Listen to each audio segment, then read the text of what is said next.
Hi everyone, welcome in. We'll start shortly. One more minute.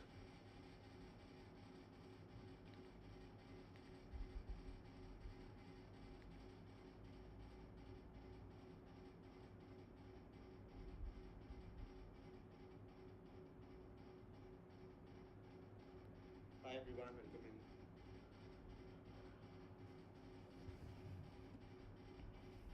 All right, it's 3:16. So let's begin. So first of all, I want to discuss a few things regarding the interview prep, right? So it's one of the most underrated part of your journey. Whether you are planning for your placements, whether you're planning for your internships, or you're planning for early job switches in a career. What I've seen a lot of people make mistake is they will focus entirely on, I'll also present my screen 1 second, then we'll begin. I'll continue from there.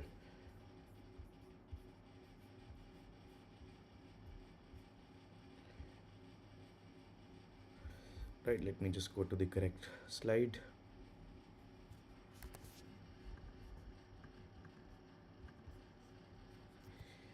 So why a lot of people make mistake during the interview prep and the problem with our psychology is that interview तो हम कर ही लेंगे clear, right?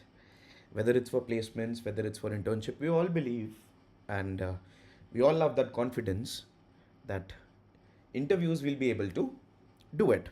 So what we should do, we should spend our time studying, we should spend our time getting to know more concepts, we should spend our time making projects, and we do all of it. But at the end, when we go and try to give the interview, try to get selected in that interview, half of the times we fail in it.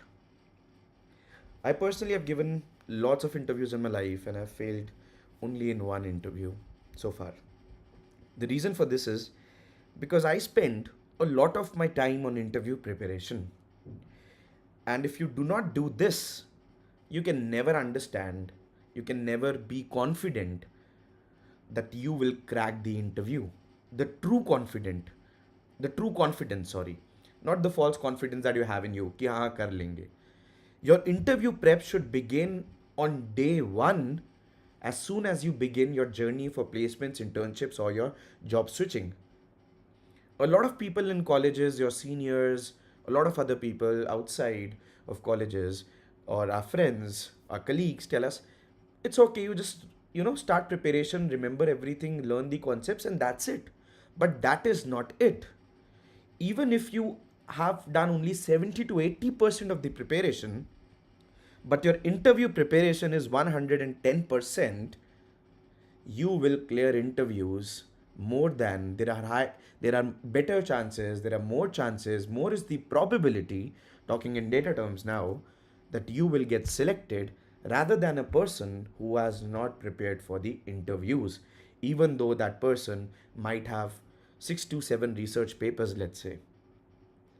Because data analyst, data science, any data related field which requires these technologies and these skills requires soft skills, which is how can you present yourself, how good are you in thinking in a structured manner, how can you communicate well. And there are many more aspects rather than just answering the question and answers. There are some good frameworks out there. Apart from some good frameworks, we also have a lot of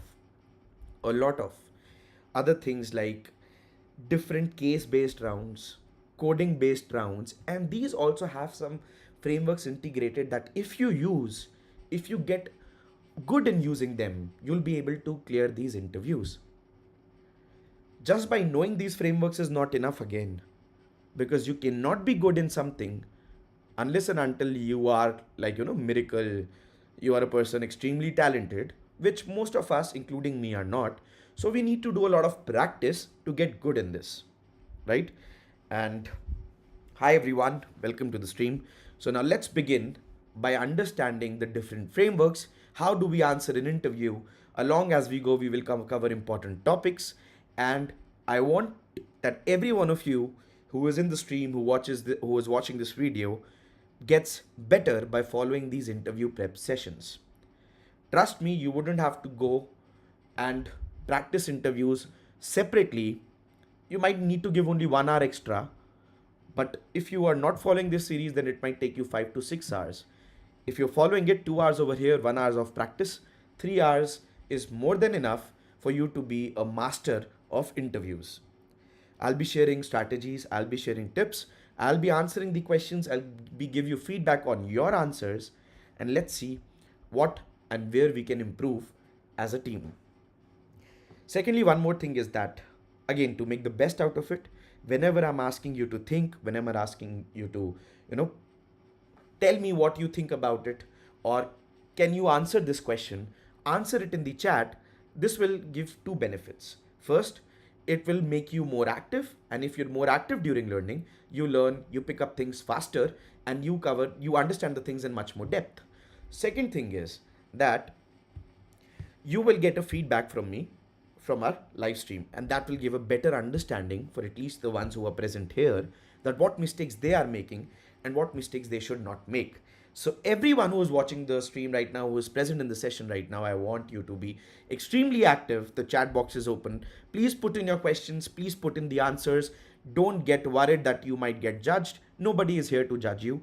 The interviewer, when the interview will happen, will judge you.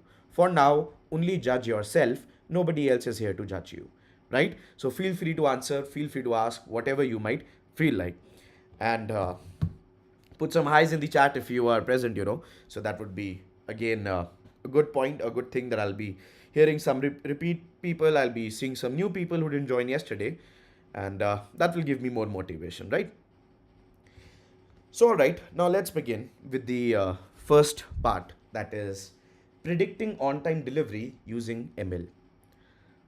So what PPP-LIVE case study, whatever that is, you don't have to worry about it, right? Not right now.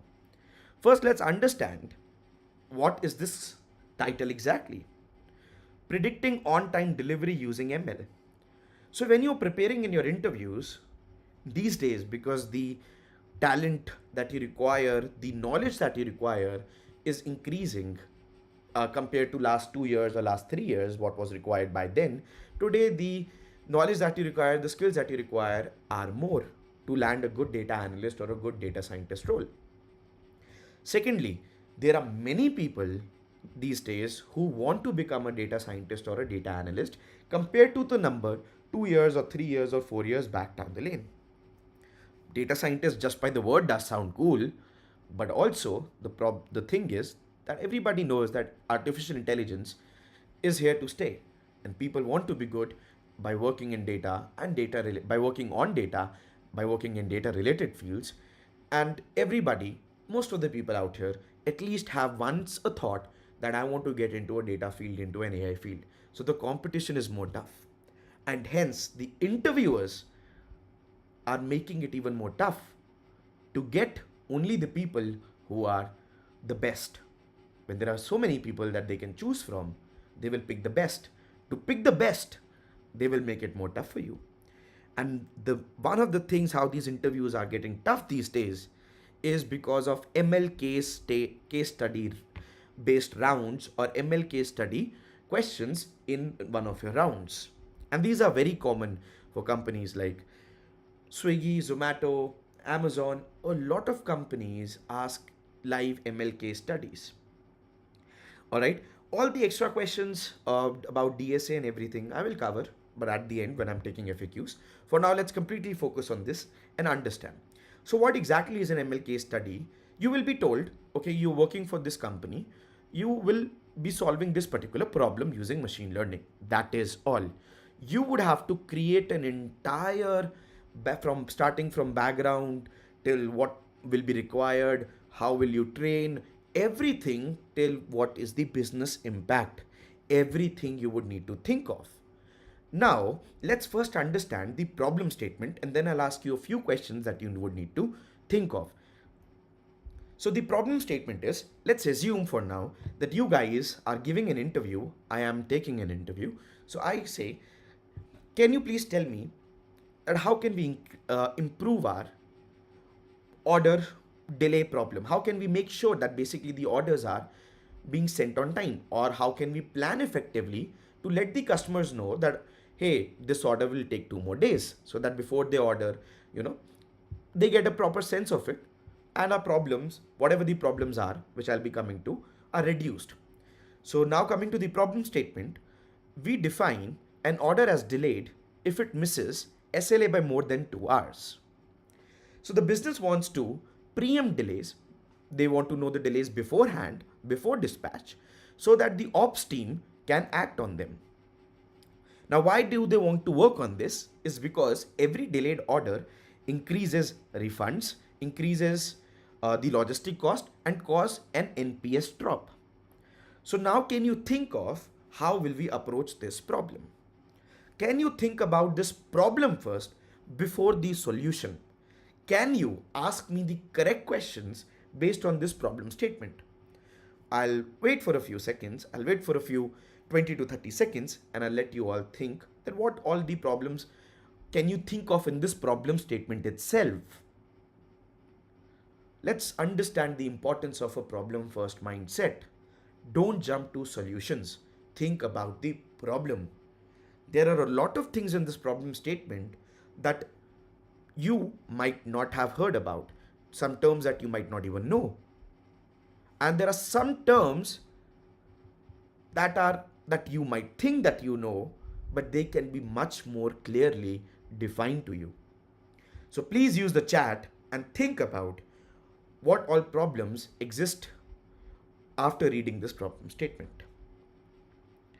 So everyone present, Ishika, Kaman, Dhanush, Shivangi, Kaman, Sanskar, Anusha, brilliantly, Runner, AA, welcome.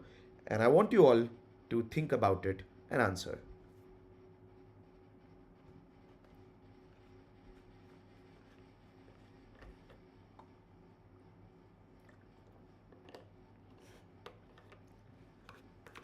As per the title, what you need to identify is predicting on-time delivery.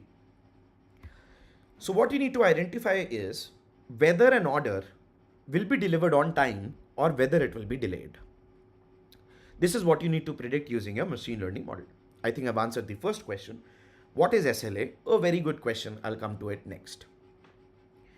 There are still much more things missing in this particular that you can identify and ask me. A very important question that we all should talk about is, so what exactly is SLA, as mentioned by one of the students here? And second is, can I more formally define what is a delayed order? What is a delayed order? So the thing is, Rubal, we can track of the products received by the same seller they were delivered. So Rubal, we are not going into the solutioning right now. That is the problem.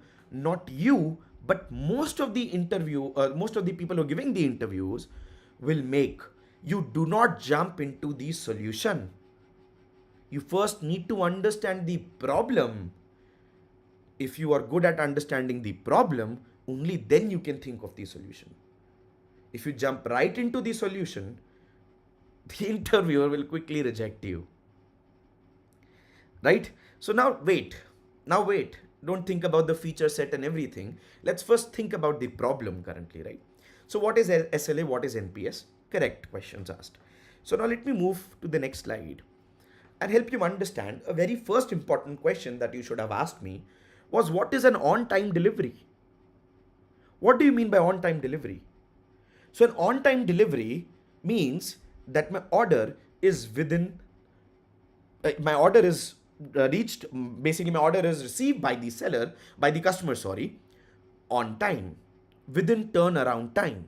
And turnaround time is the actual time taken from when an order is placed to when it's delivered to the customer. If my order is being delivered within this turnaround time, I will call it as a on-time delivered order.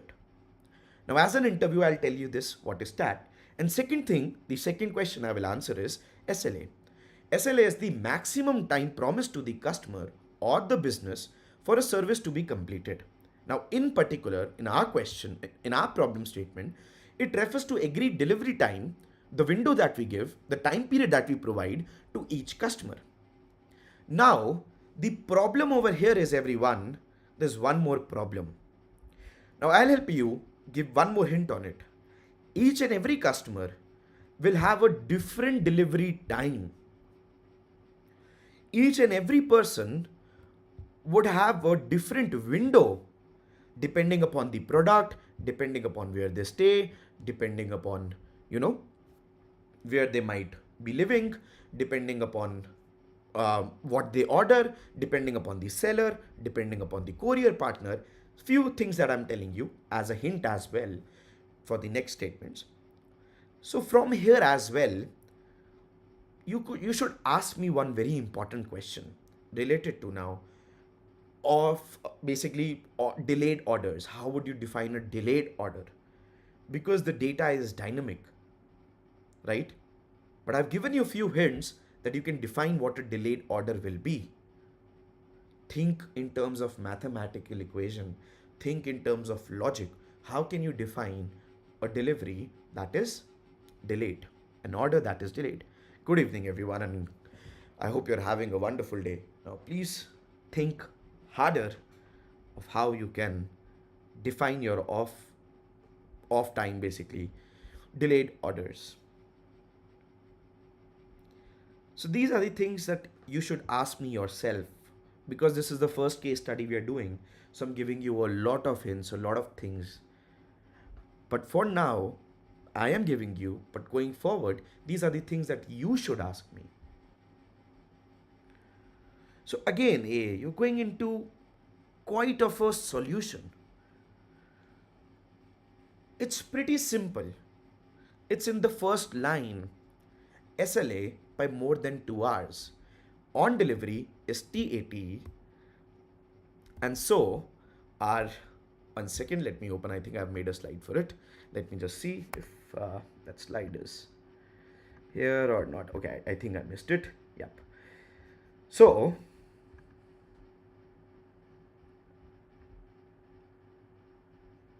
one second, I'll just open it again.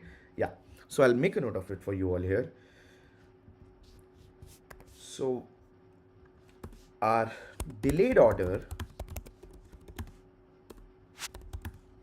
will be when the time that delayed order has taken is more than TAT plus 2. So the time taken is more than TAT plus 2, and TAT should be in hours because 2 is also in hours, right? So this is how I can define my delayed order. A delayed order can be the one for which time taken is TAT plus 2 hours. And we know that the maximum time promised to the customer would be nothing but the total turnaround time, or the turnaround time that we give. So if you are saying that we'll deliver your order within 5 hours, that is TAT, that is basically nothing but the maximum time that we've promised to the customer, and that becomes our base plus 2 hours of that. If the time taken is more than that, we'll say our order is being delayed. I hope everybody this is cleared. So these are the correct questions that you should have asked me. What is an on-time delivery? What is a delayed delivery? What is an SLA? What is an NPS was not very important, but if you have asked me, I can help you answer. NPS means Net Promoter Score. It's on a scale of 1 to 5. On 3, it means neutral. Basically, NPS tells you whether your customers, whether your consumers are liking your product or not, or whether they're disliking it, and how likely are they to promote it to others. How likely will they promote it using word of mouth, using messages, using any media of transfer of words? How can they communicate it? Any media of communication, basically. How will they, whether they will promote or not. 1, 2 means they will not promote. 3 means neutral. No, kind of like no only is what we mostly take. And 4 and 5 is yes, they will promote. So better NPS score means higher chances are that you will get more customers in the future. And also the second point is that the consumer that is currently using your product, how satisfied he or she or they are, right? So that is NPS. Now let's move forward. And now that you have understood that you've understood what exactly is the problem statement, the next question, SLA. No, the Dhanush, I initially told that SLA more than after it's 2 more hours than SLA, then we mean it as a delayed order, right? So TAT plus 2 hours is what we took. Okay. So now the point is you need data. To build a machine learning model, you need a data. But what we normally do is we think about data directly. Thinking about data directly will put you in 100 directions. Can you identify 3 reasons why deliveries might be getting delayed? And for this, you need to think like a product manager, like you own the product, you manage the product, product owner, product manager. And can you tell me 3 reasons within few seconds, 45 to 50 seconds? Doesn't matter if they are wrong. I'll tell you, no, I don't think that is the reason. But if they are right, I will tell you, yes, that's the reason. So can you tell me 3 to 4 reasons, think out loud, why your orders might be getting delayed? And if you do this, the data will follow along. You wouldn't have to think of data explicitly. But if you think of data explicitly, you will never come to the right data. So all of you, can you think about what kind of data would we need? So after we complete this case study, we'll move to some good questions on statistics and machine learning, and then we'll solve one coding question and also teach you a hops framework, how to answer coding questions, particularly on SQL or database, for example, pandas, how to answer these questions in an interview.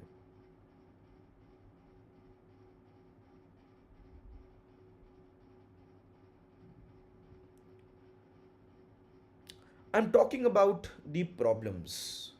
The problem is not weather condition. The problem is, was it raining that day? Was it snowing that day?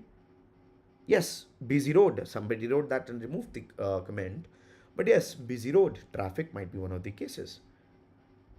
Inventory management, I don't think that is a problem for our particular team. But what I can think of is there are some sellers who usually, I don't know if it's an inventory problem, but there are some sellers who do sometimes make a mistake. Yes, geographic location, but these are not problems, guys. These are not problems, geographic location. The problem is the geography of that pin code very remote? Are there connectivity issues? What you are again giving me, Dhanush, Rubal, no, Rubal is giving the correct one, right? Dhanush and most of half of you that I read, you're talking about data. I am not talking about data. I'm talking about the problems. If you're giving me answers in form of data, they will not help you. That means you're again jumping to the solution. We need to have a problem first mindset, right? So problem at the manufacturing, packaging, transportation issues, yes, example, bad weather, right? So yeah, locations, what are the location? Is it remote or not? Who is the seller? As I said, inventory is not an issue. The seller might be an issue. Uh, and we don't know why the seller is causing it an issue. Might be from his or her end, it is an inventory issue, stock availability issue, or the seller is just slow, or the seller is just lacking, right? Yes, very good point, Rubel. The delivery partner is taking long to pick the product, long to deliver the product, right? So what exactly is the delivery partner that we are using? Very good, Rubel, right? Festival season, yes, Shivang, I can help you with that. So is there a public holiday? On public holiday, generally we won't deliver, right? So very good points. And now, what kind of data do you need? Can you think? After this, when you've put in the problems, what you will put out is that, hey, I know the problems now. Can you please help me understand that I want XYZ data? Am I thinking in the right direction? And can I assume that this data would be provided to me? So now think about the different data that you might need and that are inclined towards the problems that are coming out of the problems that you have just thought. So data discovery becomes very important if you think in this direction.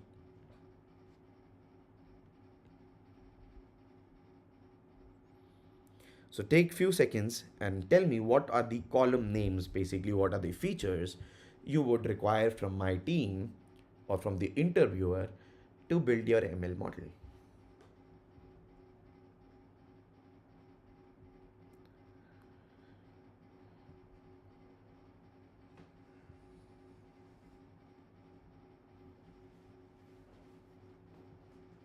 All right, everybody, can you tell about the data that you would need? Waiting for you all to answer. Think harder.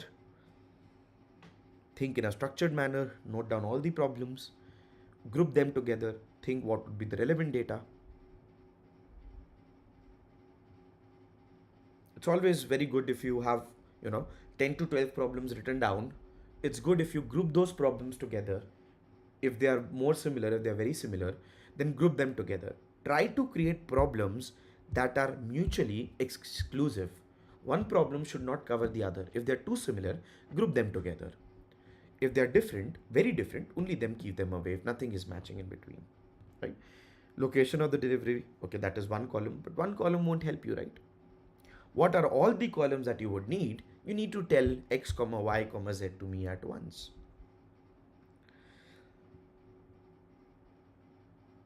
Location that come in between the final delivery, date of shipment, date of picking my delivery, all the dates till order reaches the customers. So all the dates you can calculate yourself, right? If you get the dispatch date and that date, deliver date, you can get all the dates in between, right? Geographic location, yes, that can be provided. Rating of pickup partner or company, yes, can be provided. But might be that the ratings are not, is not the good metric, because we have only few partners. You can maybe create a categorical, we have only few partners like delivery, e-cart, and maybe you can create a categorical column with the name and use it, right? Is weekend, month, is raining. So Shivang, you've already started doing feature engineering. Feature engineering is not what you need to do right now. You need to tell the data that you need. Nobody will give you is it raining today or not. That you can devise yourself. Is bad weather, is sale on, nobody will give you these features. And that is not the right approach. Should not think about feature extraction or feature engineering first. You should take the raw data that you guys would need. Yes, Uma, very good. Customer address, I will provide you the pin code. Delivery time, I will provide you the delivery time. I will provide you the TAT, basically. Important dates and time. I don't think there are any important dates. The only date you would need is the dispatch date, when it reached, order demand, type of product. Yes, type of product will be provided to you. Order demands of same seller, basically order of seller on a particular day. Later we can feature engineer. Again, we are not thinking about feature engineering. Don't jump. Don't jump the gun. Take one step at a time, right? So you've got a lot of features that you can think of apart from these as well. So these are city where the order is being delivered, pin code where the order is being delivered, time that the order needs to be delivered in, basically TAT, customer info, where is the customer saying, what is the pin code, basically city and all of that we just kept, right? City and pin code. Product info, what is the product type. So let's assume, to make it easier for you all, that there is only one product that we sell. We don't sell any other product. It's just one single. Let's say we work for we make some beauty or skin products, and there is only one product for some hair growth or something that we sell. All right. So we are selling only hair growth product to make it much more easier for you. So you can assume that it's only one product. Hence you would need or not need any product information. So logistics would be needed. So route info, warehouse, where is the warehouse situated? What is the courier partner, as a lot of you said? External factors that some of you could think of. What is the weather? What is the whether it is a public holiday or not? And you might also want the data of historical delay patterns. So this is the data that you would ask if I can provide you. So I will tell you, okay, what I provide you is, let's say, city, pin code, that, dispatch date, please make a note of it, city, time, dispatch date, courier name, right? Courier name, we do not have warehouse information, let's say. Courier name, weather, holidays, customer pin code, and as I said, dispatch date and receive date, that as well. These three are very important. For customer, pin code, the city and pin code where we are delivering it. For courier partner, the pin code where the courier is dispatching the order from, that is giving you kind of the warehouse information, and the courier name is also being provided to you. So all of these things are being provided to you, and historical delay patterns is nothing but you would kind of need the entire data for the delays. For the delays, basically, you might think of that, okay, I can get the delay patterns data. You might get some information from me that, hey, Jay, can you tell me what was an historical day pattern, any other historical delay patterns that I should be aware of, right? Any other historical delay patterns that you think I should be taking into consideration. One thing can mean this. Another thing that it can mean is, basically you just take the historical delay data and find the patterns yourself. All right. So over here, what I'm saying is that you have few columns, that is city, where the customer is, pin code, where the customer is, TAT or SLA promise to the customer, courier name, the delivery partner or the courier name, warehouse pin code where the order is being delayed from, weather and holiday, whether on that day was a holiday or not, or in between that date was a holiday or not, right? That is data being provided to you, and whether it was raining, snowing, sunny, how was the weather. So now what you would now think of is, okay, now that I have the data, before even moving to feature engineering, you need to first define your target variable. I have not given you a target variable. So you need to create a target variable for your own self.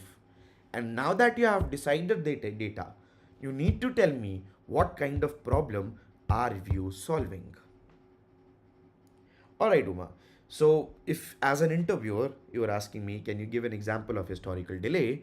I will tell you there is no such pattern right now that we have identified, right? One answer can be that. Hence, I can give you the entire data, Uma. Another can be that we are facing quite issues with ABC courier partner, right? Something like some information I might give to you like that. But for now, let's just take, I've already given you the information for columns, right? Let's not go back again to that. Let's keep going forward in a linear, in a sequential, structured thinking manner. Let's not go back. Okay, you've already been provided the data.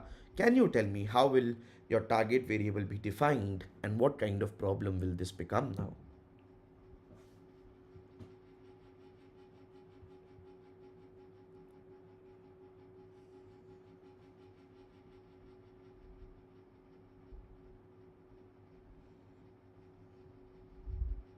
Very good, A. Amazing. Amazing. So A, your solutioning is very good. I'll give that to you, right? But what I want you to focus on is that you start thinking on how you should focus on problem first and then the solution, right? That will take you a long way ahead. All right? Binary classification problem. Good, Varsha. So combining AA and Varsha's, again, Rubal, you have not deciding the pipeline right now, right? There is no pipeline that we are designing right now. There's no pipeline that we're designing, that you are thinking about a sigmoid neuron. You might not even think about a neural network first. Why are you jumping the guns with a neural network? It might be a simple decision tree classifier problem, right? Duration between order date and delivery date. Yes. So basically you will get a timestamp. You should have asked me this particular question. So because it is in hours, so am I also getting hours data in the dispatch date and the receive date? You all missed that point. So you need to first ask me that. Once you've asked me that, I'll tell you yes, you've got the hours as well, the entire timestamp. Now you will calculate the difference in hours. After you've calculated the difference in hours, you can see compare it, what you would have got is the difference in hours or the total number of hours between the dispatch and the receiving time. If it is more than SLA plus 2 or TAT plus 2, it would be sufficient for me to call it as order delayed.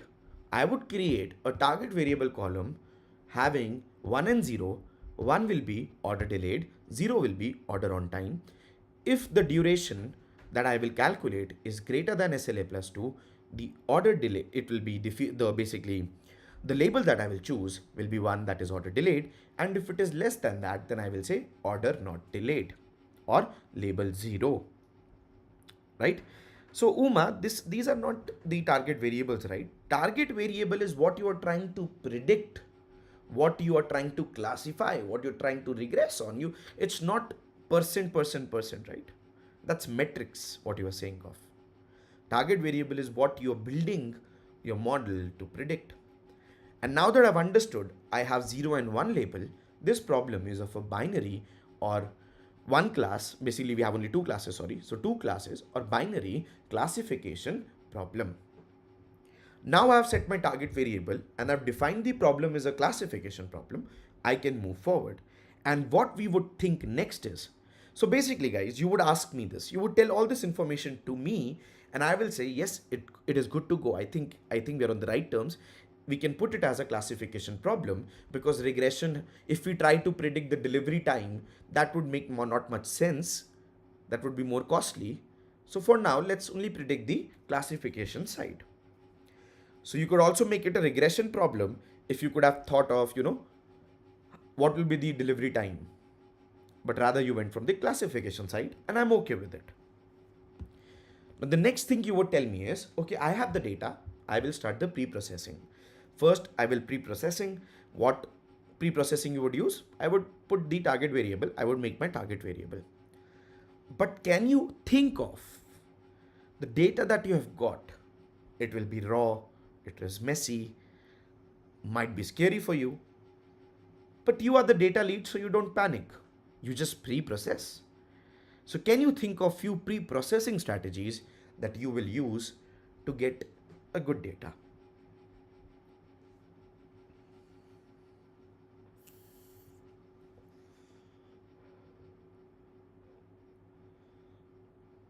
Some good pre-processing strategies that you can think of.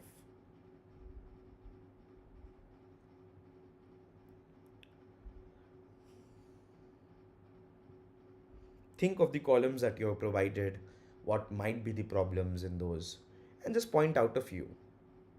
And once you have said that, the interview will say, okay, I think we can now move to the next step.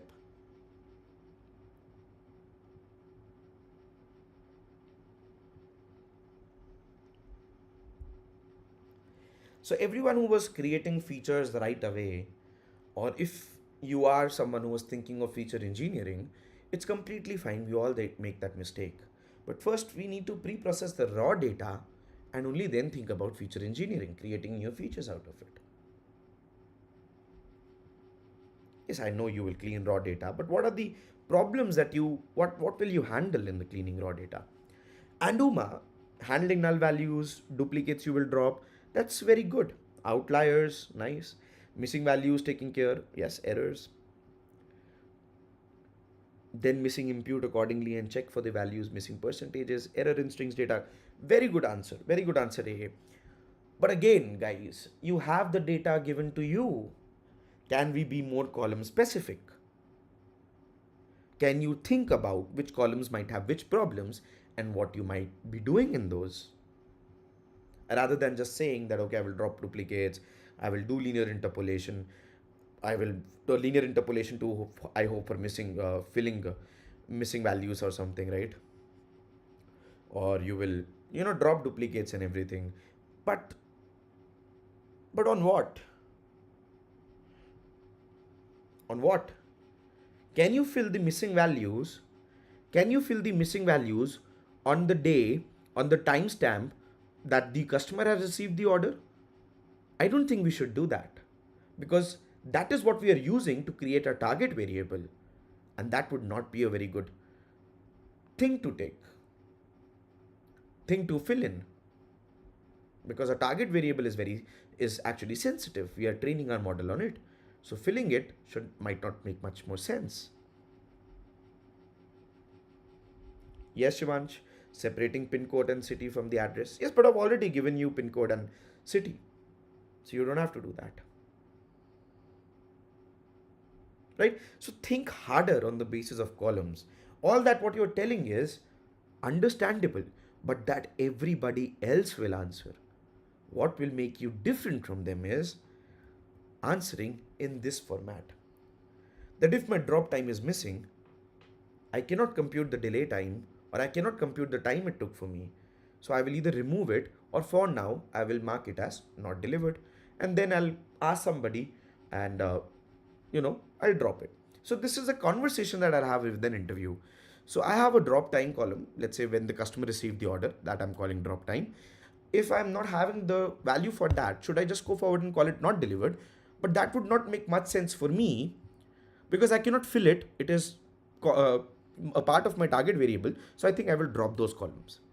There might be some city inconsistencies depending on the courier.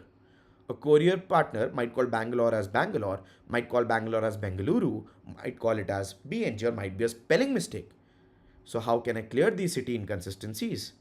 So that is how you start thinking better. Now, what you were thinking was not even a part of it.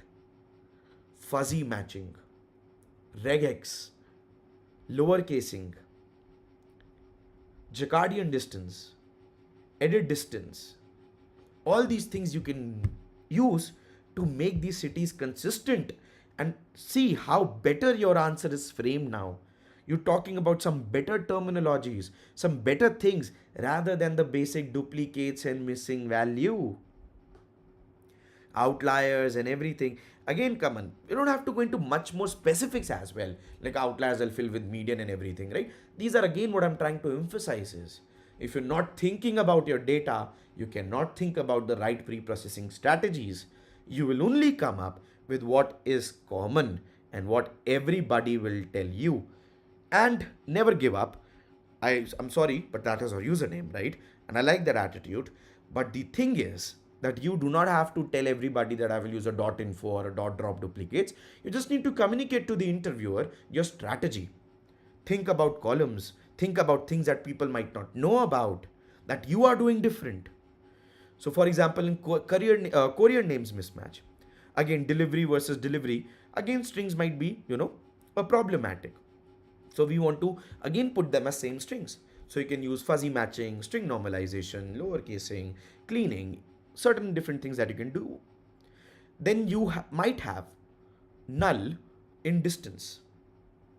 So how this distance column might come, you might say that, okay, if basically what this distance column is being mentioned over here is that my pin code where the order is being dispatched from.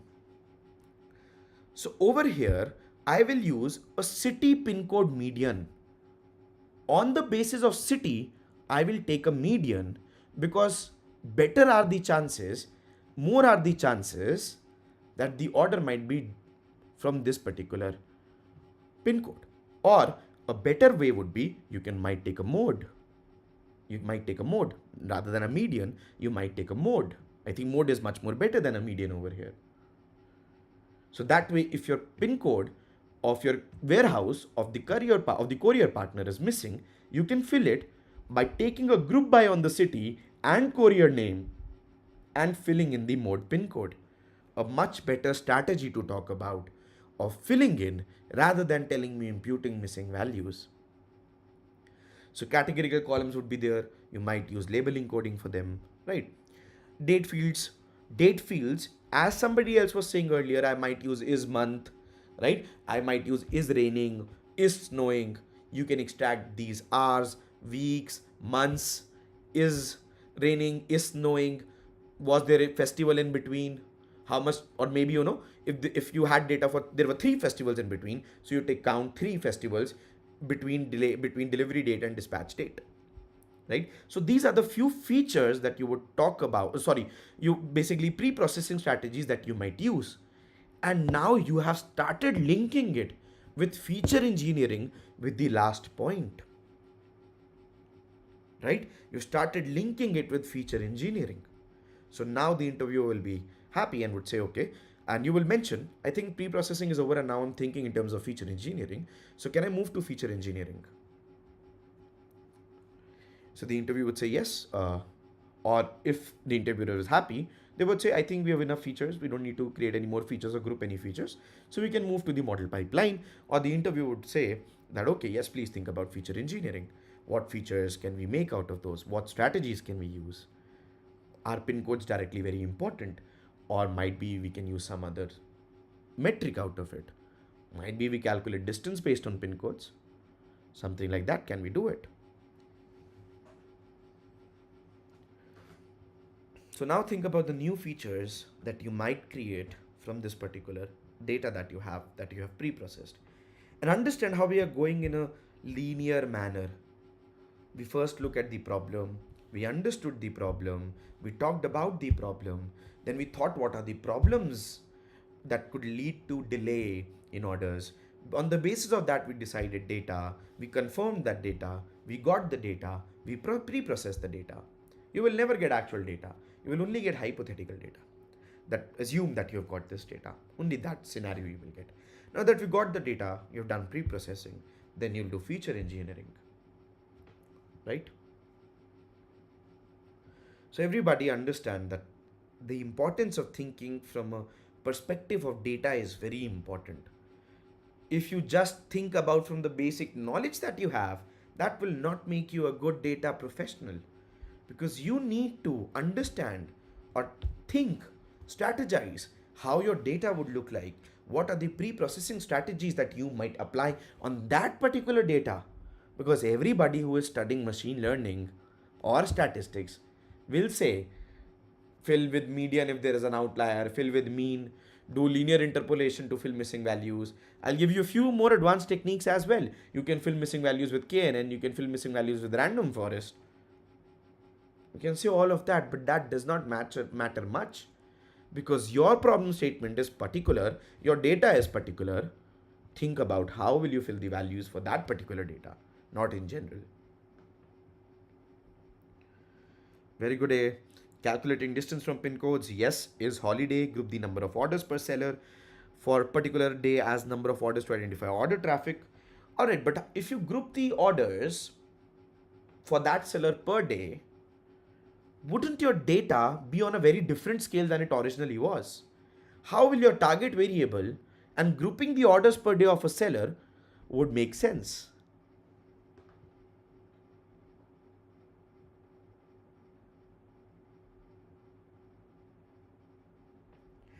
What might make much more sense is that you can group you can count the number of orders that that courier partner was dispatching to for that pin code in that duration. Seller does not matter. Your delivery is not based on seller count. What it exactly is might be based on is, as an interviewer, I'm telling you that you're thinking in the right direction, but let's think from a courier point of view. I'm not saying that it is wrong, that seller count might not much affect. It might affect if it is an inventory issue or anything. But for my problem statement, I'm thinking that inventory and everything is not an issue during that particular window. But what I can take is, for that particular window, how many orders was the courier partner delivering to the same pin code? Or how many pin codes was the delivery partner delivering my order to during the same timestamp?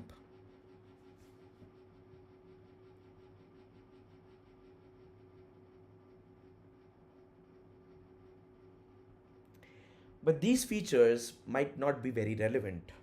Why? I was just thinking these features might not be relevant because when you get new orders, you would not know that अगले 8 दिन में how many orders will I get. So taking these features will not make much sense. Hence these features might not be much relevant, and I would recommend you to not include them, because we cannot take projected data for that time window span of starting from dispatch to delivery, right? And we need to do this before we dispatch so that we are giving a clear instruction to the customer. that, hey, this much time would be needed.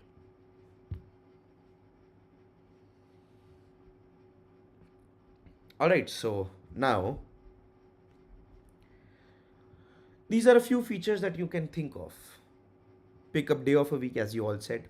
Hour bucket, bucket the hours, whether it was a morning delivery, whether it was an evening pickup, whether it was a night pickup. Similarly, drop times, whether it was a morning delivery, whether it was a evening delivery, whether it was a night delivery, afternoon delivery, right? Location based, as you guys pointed out, distance in kilometer, right?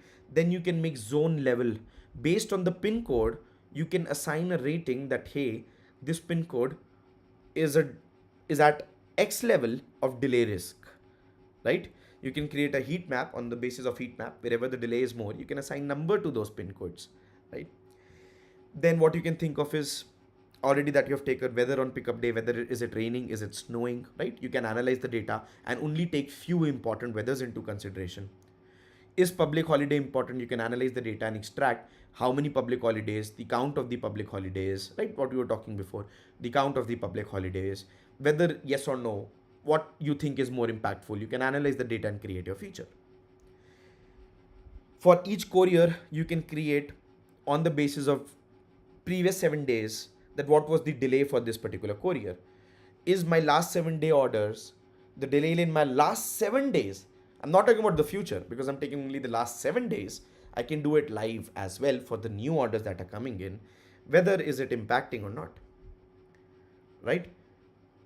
So these are the things. Pin code pair frequency might be one of the thing, but again, I think it's might not be a very important feature now, right? So these are the few features you can think of that you would create. Now you have features engineered, you have data clean, your data is ready. So as an interview, I will tell you, okay, now can you start thinking about how will you create a pipeline for and a train test split strategy. So here are a few questions that I want you to answer. These are the questions that nobody will tell you, guys and girls out here. These are the questions you would be thinking on your own and you would be answering or putting it forward to the interviewer. So training data, it is already ready. But that we have a big corpus of data, right? So how will you sample to create the exact training data? Can you think about the models you will use and how should your pipeline look like? Think about it, everyone. We are basically on the second last part.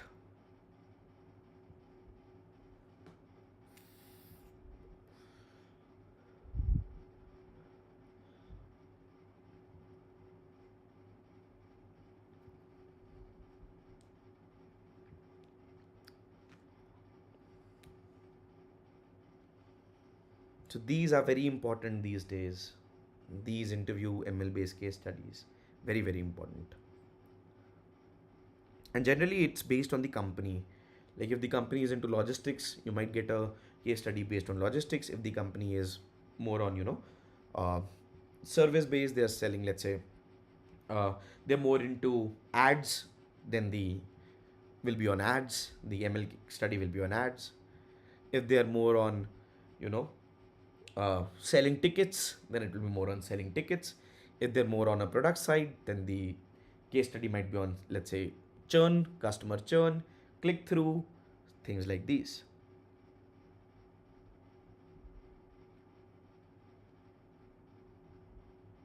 Okay. Yes, now you basically have to tell everything. You have to create a pipeline. How will you create an entire pipeline? You need to put the pipeline into place. Basically nothing but list down all these steps in an order. Yes, very good. But before that, we would first decide on a sampling strategy. So we need to make sure that a sample is rich. I would be basically creating clusters on the basis of different courier partners, their names. I would create a cluster based on different pin codes, right? And after that, once I've done that, right, then I would think about, no, basically you can take the sample after pre-processing, right? Why not? Why not? Only after you have understood what the data looks like, how clean is it, you can pre-process on it, right? And generally, you take a sample initially and then you again sample it before putting into to the model, right? Because now you're much more clear on what features you have.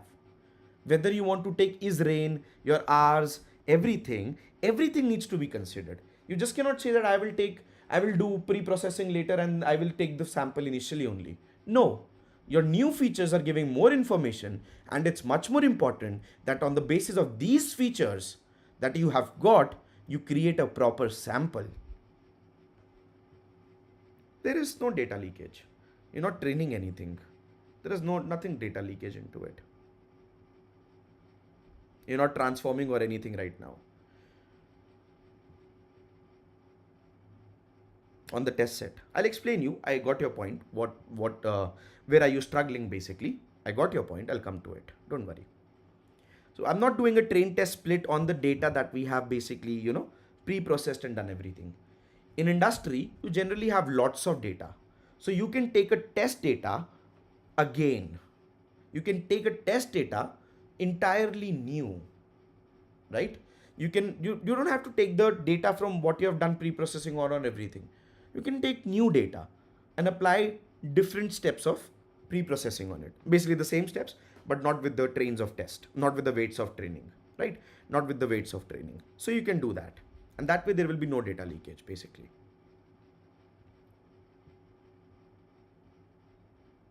Yes, very good point. Since number of delayed orders will be very less as compared to, I will ensure equal distribution. Very good point and very good thinking as well, right?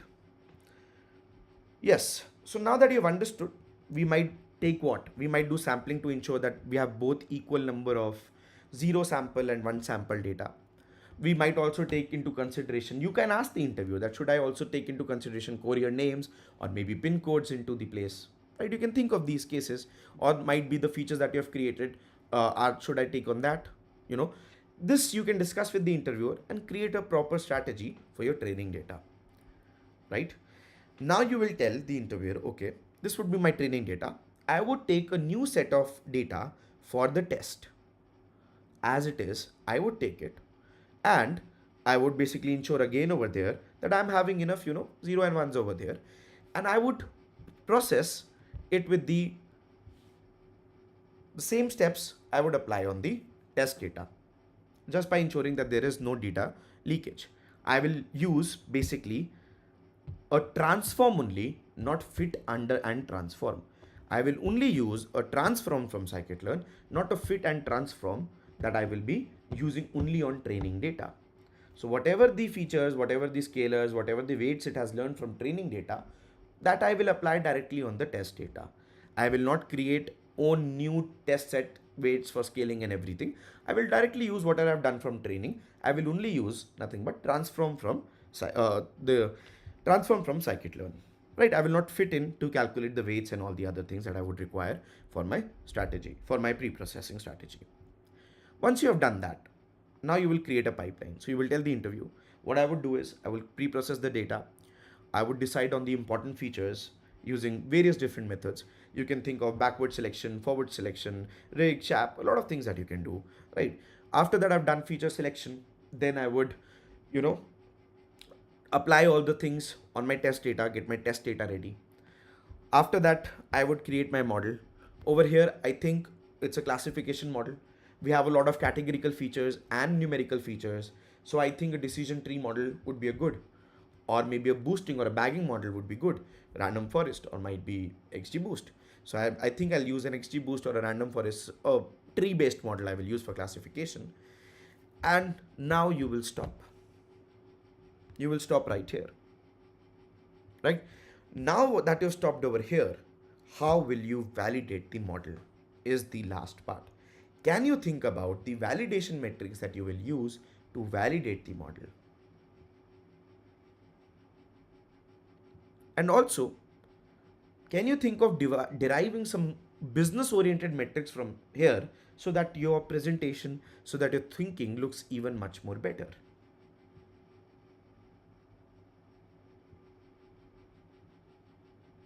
So A, both actually, you already covered, you already gave me an answer for columns before. For rows, I was talking that time that not everything needs to come from a same set of data. You might have enough data and you can get that data, new data, right? So precision is what you would take. So precision is basically what you are saying is, can you define A? What do you mean by precision for one? What are you giving much more importance to?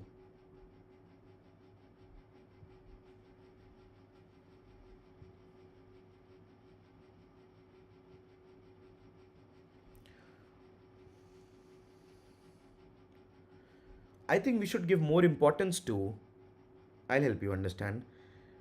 The orders will be getting delayed if I am not able to judge that the order is getting delayed, right?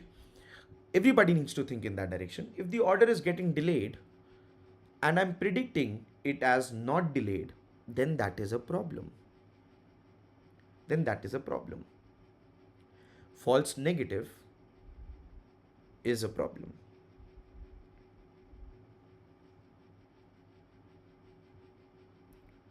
False order size is not what you're talking about, right? We're talking about validation metrics.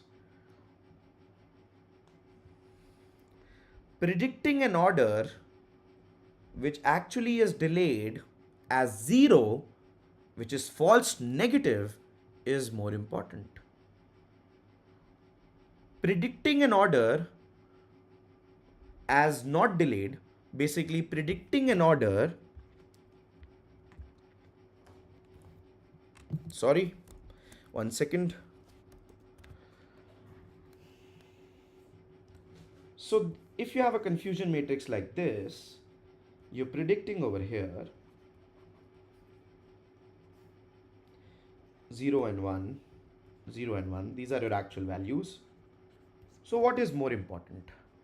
These are your true negatives, these are your true positives, this and this and this row. Then you're predicting 1, but your actual is 0. You're predicting that this order is delayed, but it is not delayed.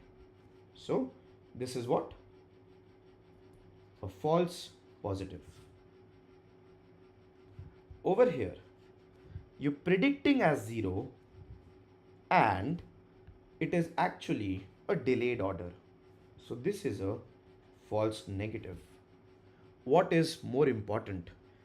The false negative is more important. If I predict that this order is getting delayed, which actually it was not getting delayed, then my customer will be happier that, hey, see, it reached on time. It's okay, right? That will not cause much of a problem. But if I'm predicting that the order is on time, but it gets delayed, that is a problem. And hence, what will be important, everyone? Will precision be important or will recall be important?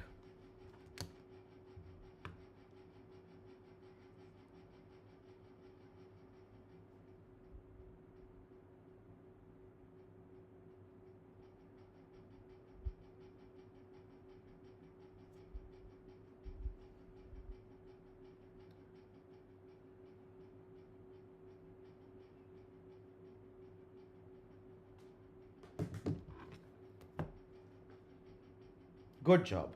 So recall is what is more important. Recall works on minimizing the false negatives. Hence, one of my metric can be recall. I might also use an AUC ROC curve to test different bagging and boosting models, or to test based on other different hyperparameters which model is performing much more better, and to also get me a proper threshold for classification. It might be not greater than 0.5. Let it decide by an AUC ROC curve. So I hope it is clear why false negative is more important. That you are predicting an order is not delayed. The customer is waiting. The customer is waiting, but your order is still not there. You've not even told the customer that the order will be delayed by a bit. And that's a problem. right?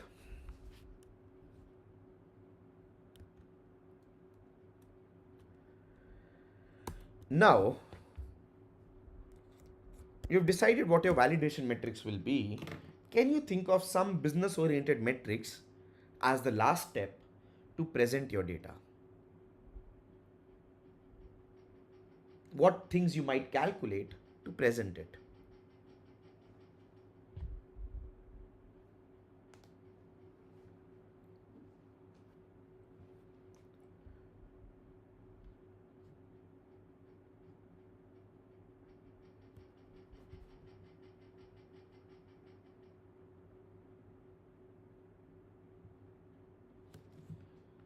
All right, take a few more seconds.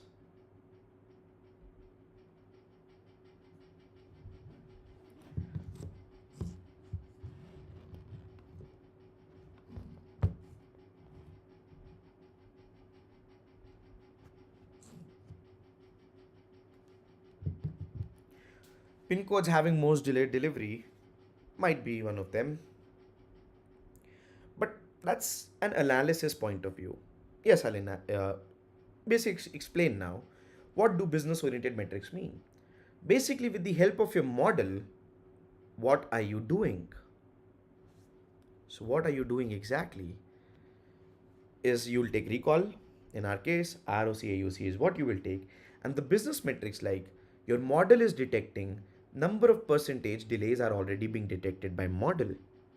So, this is how you will communicate percentage of deliveries that are actually detected as delay. Then you can elaborate if you have the numbers that if I am actually able to catch it, then what will be my cost saved? You can provide this number. You can calculate those, communicate, and you can say that, okay, I might be also able to calculate the cost saved. SLA breach percent is basically what is the percentage of SLA that is being breached and you're able to capture it.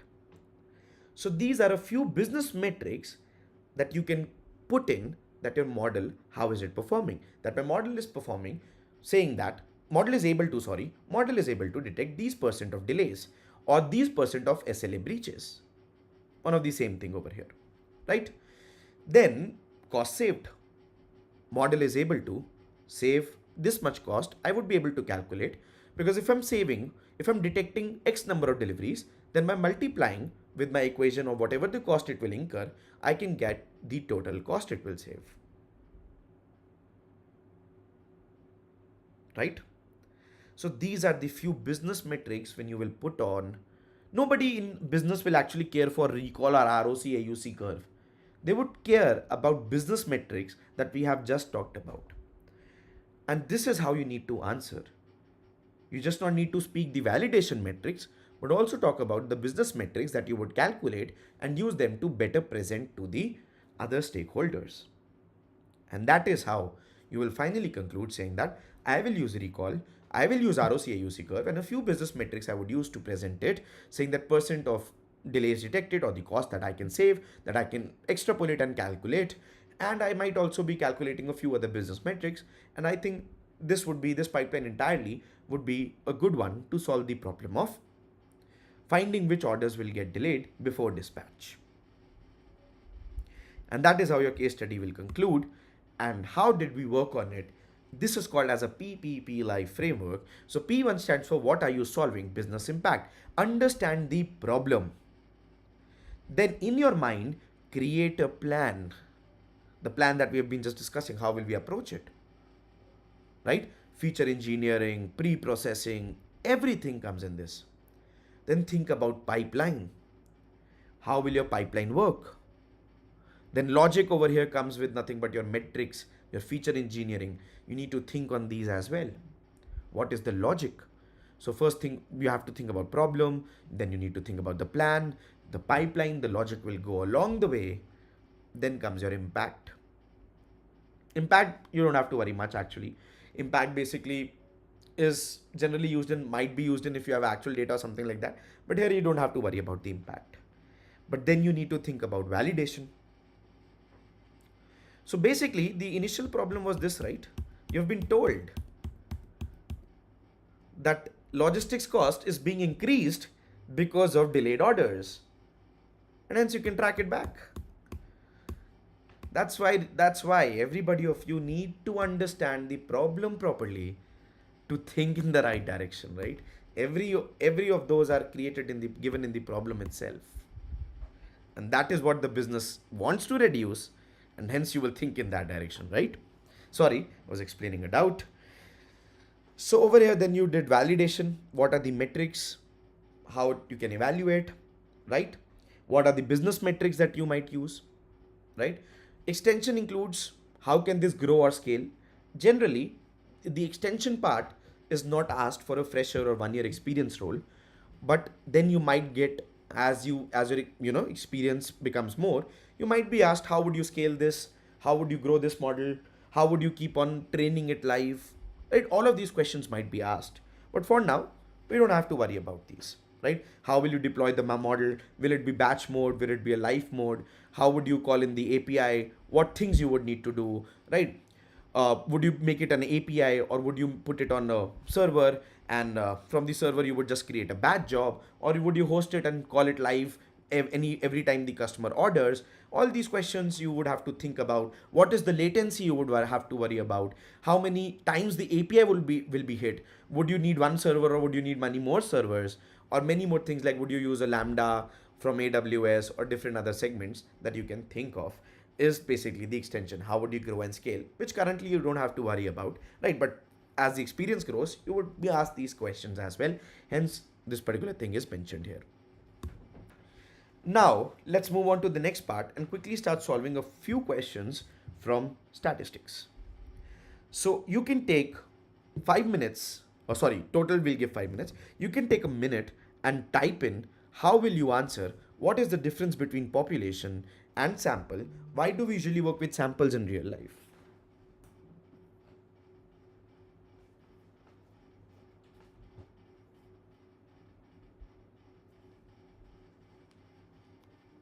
Type in your answers in the chat. How would you answer this in an interview? What is the difference between population and sample? Why do we usually work with samples in real life? These are some very important interview questions.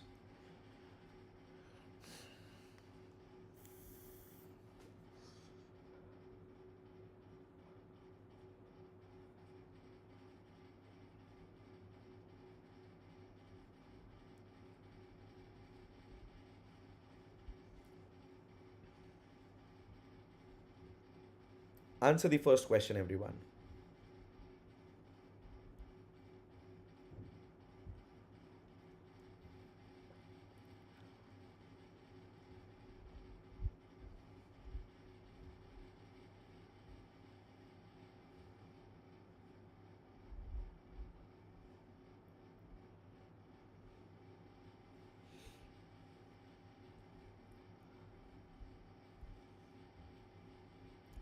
Now, just by knowing these concepts, it's not necessary that you can answer them properly in an interview. So it's important that you understand how to answer effectively.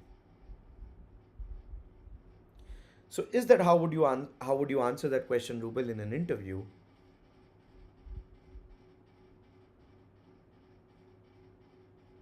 Actually, you might be able to count the population as well. Let's say you're working in a telecom industry and you want to work on customer churn data. You can count the entire population because your company will have the records of all the customers so far.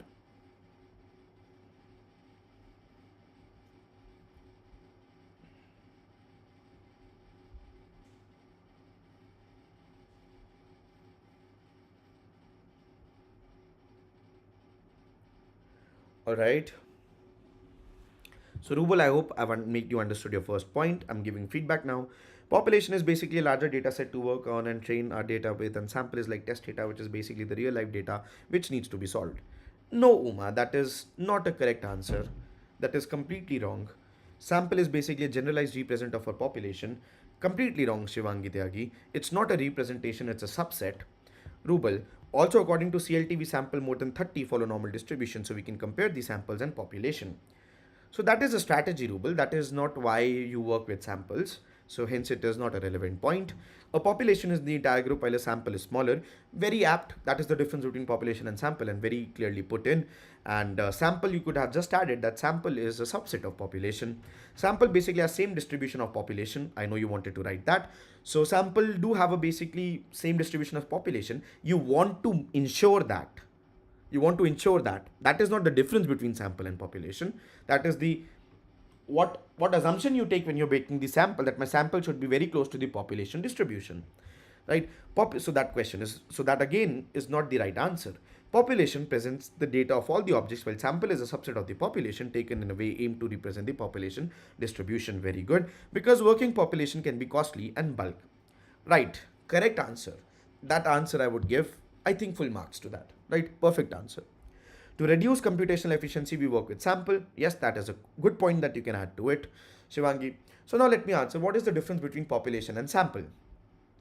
So whenever we have a problem statement, our entire target segment that falls under that problem statement that we are working on is called as population. The sample is a subset of that population that I will use to analyze my data, to draw conclusions about population, and going forward, to build a model to automate the prediction, the classification, or whatever the problem statement is for that particular population. Now, why do we usually work with sample in real life is because in fewer cases, the population is not accessible. Let's say we want to work on an education. We want to create an education university. Now, I cannot go to the entire population and find the problems that each student is facing. And that can be one reason. Not the entire population is accessible in few cases. But in fewer cases, even though that the population is entirely accessible, let's say I only want to work on the customers or the consumers that are that are basically using my product, then I have access to the population. But that data might be too large. That data might be huge. And to work on that data, it will take a lot of computational cost. It will take a lot of my resources. Also, it will also take a lot of other people to work on it, increasing the cost again. And hence, I would try to take a sample that is a good representation of population, so that whatever assumptions, analysis, whatever conclusions, and whatever model I build on the sample goes to the population, or I can extrapolate it to the population. So now what I've done is, I have explained entire population and sample in a very structured manner. I've talked about population and sample come in play when there is a problem statement. So what is a population? What is a sample? Then I've talked about why a sample needs to be worked upon. And what I have added is that my sample needs to follow the distribution of population that is my target. And for that, I will be using sampling. I would need a good sampling strategy. And that will immediately put a question in the interviewer's mind that, hey, can you tell me what is sampling? So in this way, your interview goes as per your needs. You are putting questions in the interviewer mind. It's not a rapid fire. With the extension that you are putting in, you're channelizing how your interview is going. Not always it will be channelized, for sure. I agree with that. But in a lot of scenarios, it will be channelized. And that is how you will answer a pretty simple question of what is difference between population and sample. You define when it is needed, you tell what it is, then the other question, why sample, why not population? And then you talk about that your sampling should be that your sample is generalized, or the distribution is same as the population, or approximately close to the population. So whatever analysis you do, whatever conclusions or the model that you build is good representation, not just for sample but for population as well. Now coming to, what does a p-value represent in hypothesis testing? Please answer this question. Can a low p-value prove that your hypothesis is true? Please answer this question, everyone. You can take again 1 or 2 minutes to answer this question.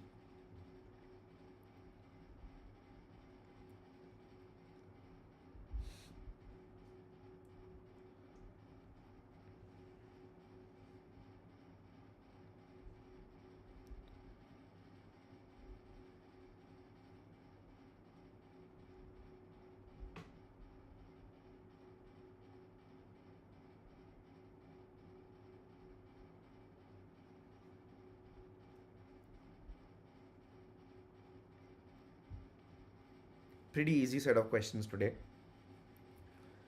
because I've already used a lot of brain in answering the first part. Kept it light.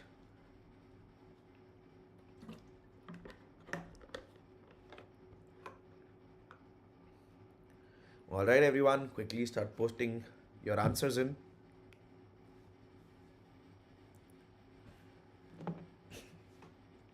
What does a p-value represent in hypothesis testing? Can a low p-value prove that your hypothesis is true?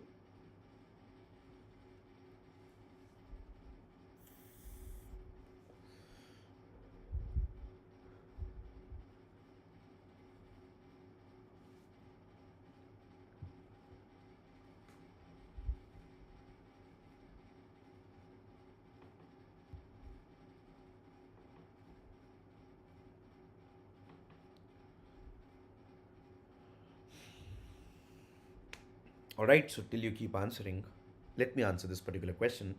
So what is a p-value? P-value is nothing but a probability value assuming null hypothesis is true. A p-value lower than alpha means that the null hypothesis, we can reject it. The null hypothesis is wrong. So can a low p-value prove that the hypothesis is true? If our level of significance is aptly determined on the basis of that subject or on the basis of our study or on the basis of the problem statement, and what we define as a low matters. In certain cases, a low p-value can be of 0.5. In certain cases, a low p-value can be of 0.05. So depending upon the use case, we can say first of all what a low p-value is, and on the basis of that value, comparing it to the alpha, we can say that our hypothesis is true or not. Now, p-value is actually used in hypothesis testing to determine whether the null hypothesis is true or whether the null hypothesis is false. And as I told you all, p-value is what helps us to make the final decision and call that decision as statistically significant. So that is the answer for p-value.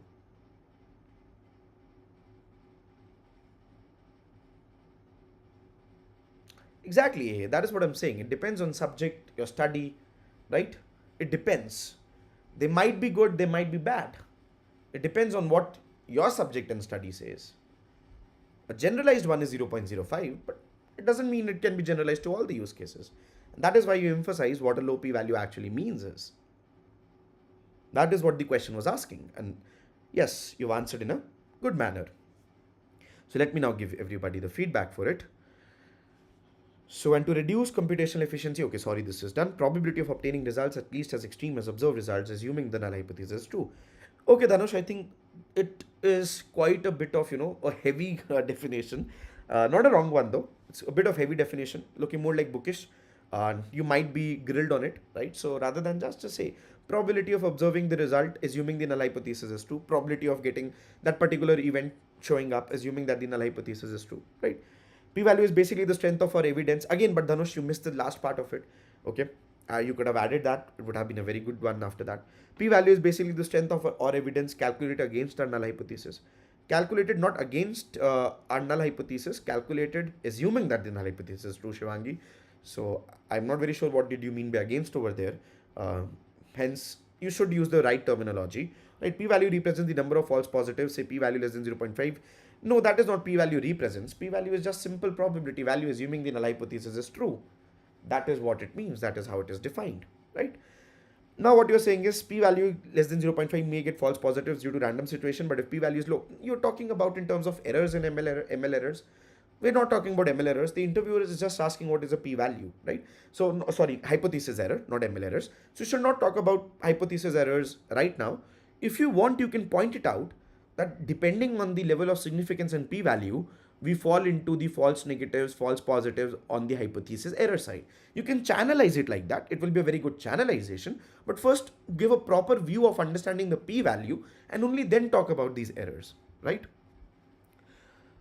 Now, Dhanush, what you're saying is low p-value indicates that the observed data is unlikely under the null hypothesis, right? That is pretty correct. But what intention of the question was that whether one single low p-value or one, how would you basically define the low value p-value is lower, right? So you could have basically added a bit more to it, and your answer would have been the perfect, right? But please, guys, always remember answer as much as you're asked, and if you want to add something more to it, just put a one-liner so that the interviewer has a chance to ask you a question on that. This way, you're channelizing your interview.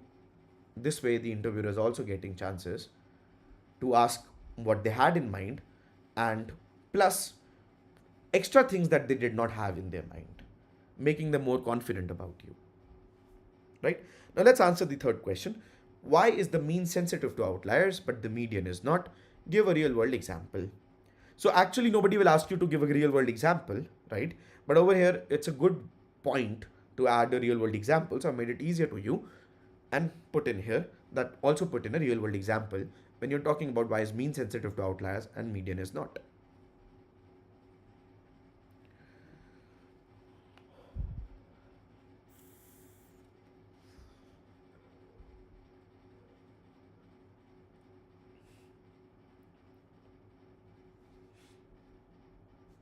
You can take a minute.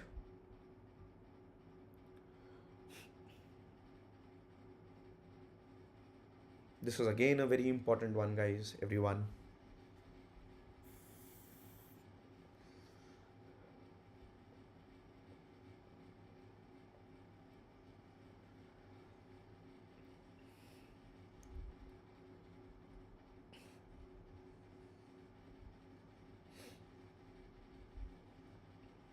All right, so Ishika says mean includes all the data value in its calculation, so outliers having the extreme value shifts the mean accordingly, whereas median is not affected by the magnitude of data values. Correct. There is nothing wrong with your answer, Ishika, but you can definitely frame it in a much better way.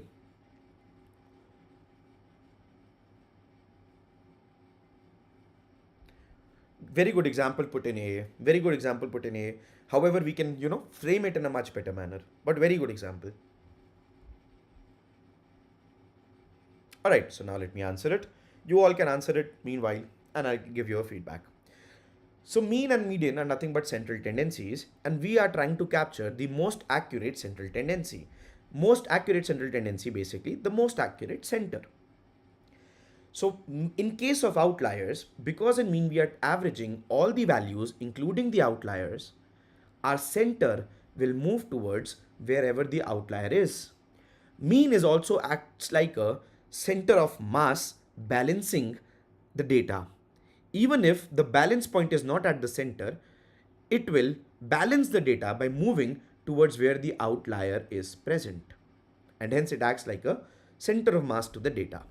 So it moves away from the center whenever an outlier is present. But median stays at the center. It is always at the center. So in case of outliers, we prefer median because central tendency says that you need to find the best center, and that is the reason why we choose median.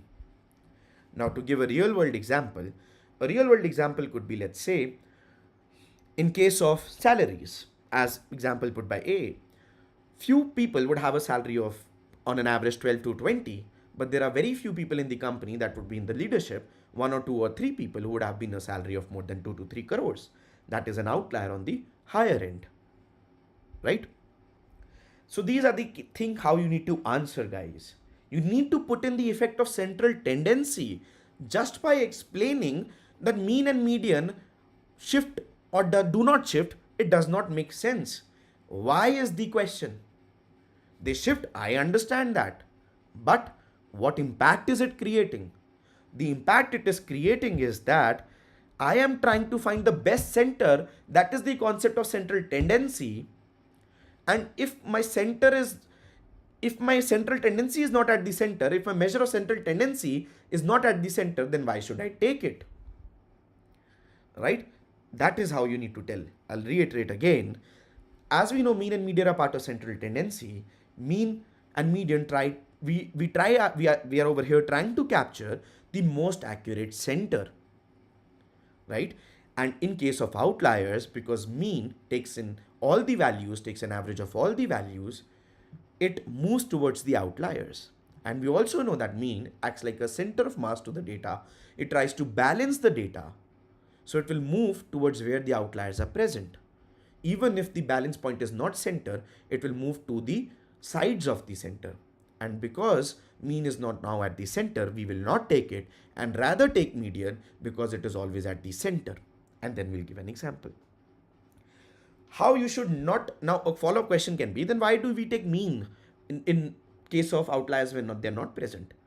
There you will say, because I take in more data in mean to capture the center, hence I am more confident that I have a better measure. I have a better number that I am more confident on. In median, I am only taking the middle value or the middle two values, which I cannot be as confident on, but in the case of, compared to the case of mean in case of no outliers. Okay, now next move on to the next question. What does it mean if two variables have a correlation of 0? Are they unrelated? So hello all says the mean is sensitive to outliers. Till then please answer it, everybody, right? We'll come to it. The mean is sensitive to outliers because of calculation includes every single value. Yes, it's correct answer again, but we can frame it better. As I said, this answer tells me what is happening to mean and median, but it does not bring the main impact that I am finding the measure of central tendency, the most accurate center. And the reason I need a particular mean and a particular median, the most important aspect of it, you all are missing it, right? You all are only saying, okay, it's moving, it's moving. Everybody will say that. What will make you different than others is pointing out that what you actually are doing it for, which is to find the best accurate center.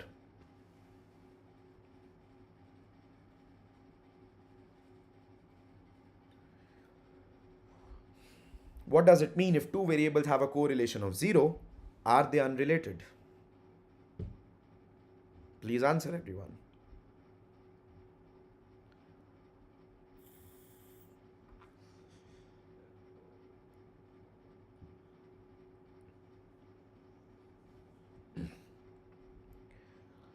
I'll just have a sip of water. My throat's pretty dry. Till then, waiting for answers.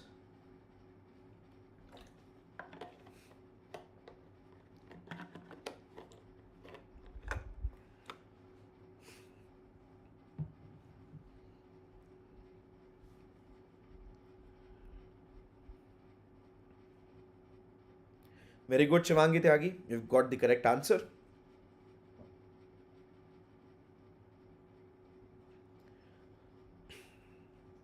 But yes, it can be framed better.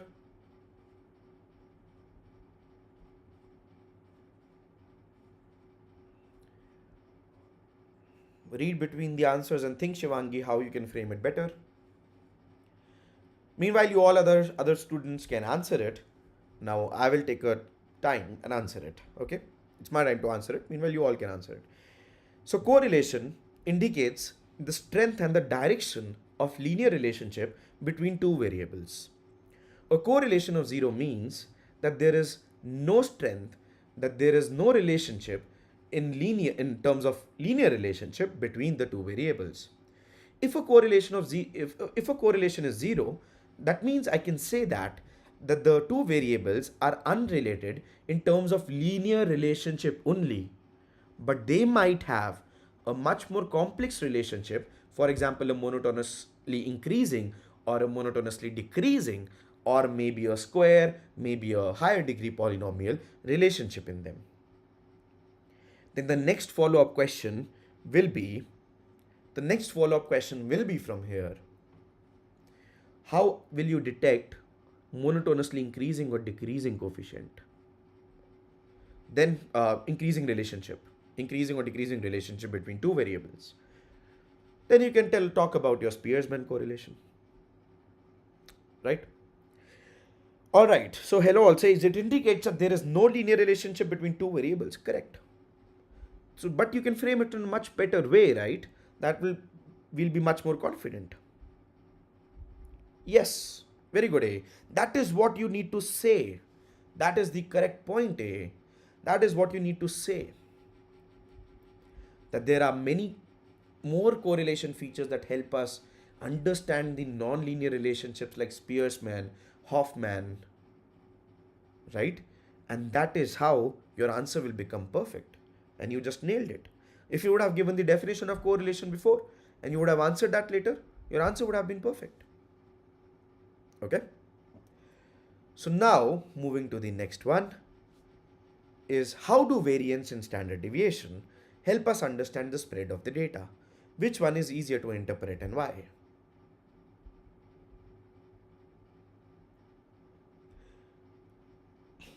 Alright, Shivansh, at the end, I will share the slides.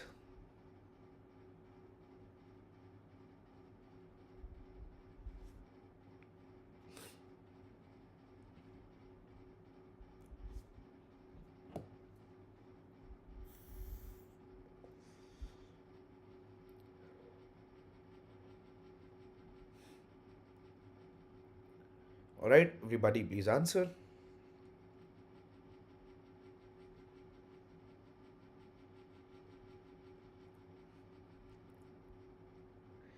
This is just a different way of asking the definition of variance. This question is just a different way of asking the definition of variance. If you know the actual definition of variance, your answers will be completely fine. What about the first one? I think standard deviation is A because the scale is same. Perfect answer. No doubt in that. Can you answer the first part as well for the question? That will make it much more better.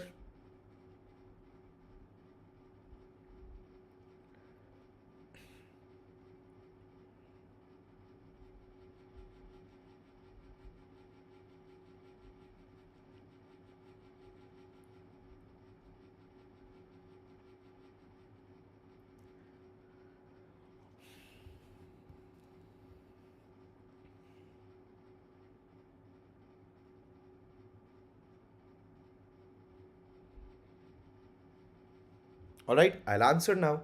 So variance and standard deviation help us understand the spread of data. How? The answer to this is basically, you'll say, okay, so variance is nothing but the average deviation of the data from my mean. So how does it explain me the spread of data is in this manner. We take the center, we understand how much each data point is deviating from the mean. It is in a squared in terms of variance. In standard deviation, we scale it down by taking a square root. But if you're able to understand from our center how is each and every data point different, how are they deviating, and then take an average of it, I will understand a metric that how my data is spread around the center of my total data. That is how variance and standard deviation help me understand the spread of the data, the variability in the data, or how my data is deviating from the center. Now, which one is easier to interpret and why? Because we take a square in variance, and we are taking a square because we don't want the deviations to cancel out. We're not taking an absolute because, there are a lot of other problems with absolute like non-differentiable function. And we cannot, bring it down the scale. So variance, we take a square because it is on a higher scale than my original data. I cannot use the same number to understand what is my spread. But if I scale it down, I will get the data which is on, I will get the number which is on same scale as my data, and I can use that number to understand the deviation, to interpret the spread around the center. So that is how you should answer this question. So I've left this page in case any, space was needed, but I'll move forward. And now we'll answer machine learning. So now let me till then look at what all you have answered, and you can start answering the questions related to machine learning. Starting with the first question. So variance basically gives us an idea about the spread of the data around its mean. Standard deviation is mainly used because it is more intuitive because the scale is same. Correct, but you didn't answer, Shivangi. How does it explain you the spread of data? How? That is the question, right? Again, Ishika, you didn't answer how. And if you do not answer the how part in the interview will think you do not know the basics. And that's a big problem for the interviewer that is going to reject you or select you. So, your basic definition, your basic understanding of how the variance and standard deviation formula came into play should be clear to you guys.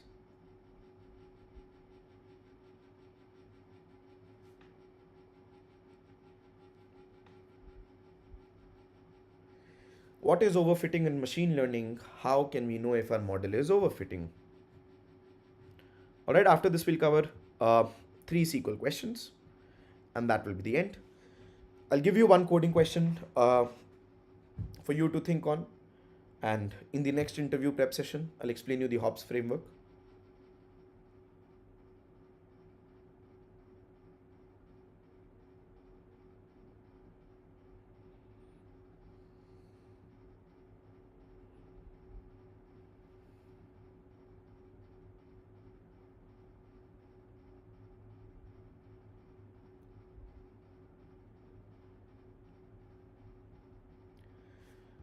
All right, I'll answer it. Till then, you guys can keep on telling me about it. Okay, we've got one answer. When my training loss is very low compared to validation loss, so this basically means that my model is just want to do best with the training data rather than catching the patterns in it. So Varsha, that is not a very good answer. Overfitting means low bias, high variance.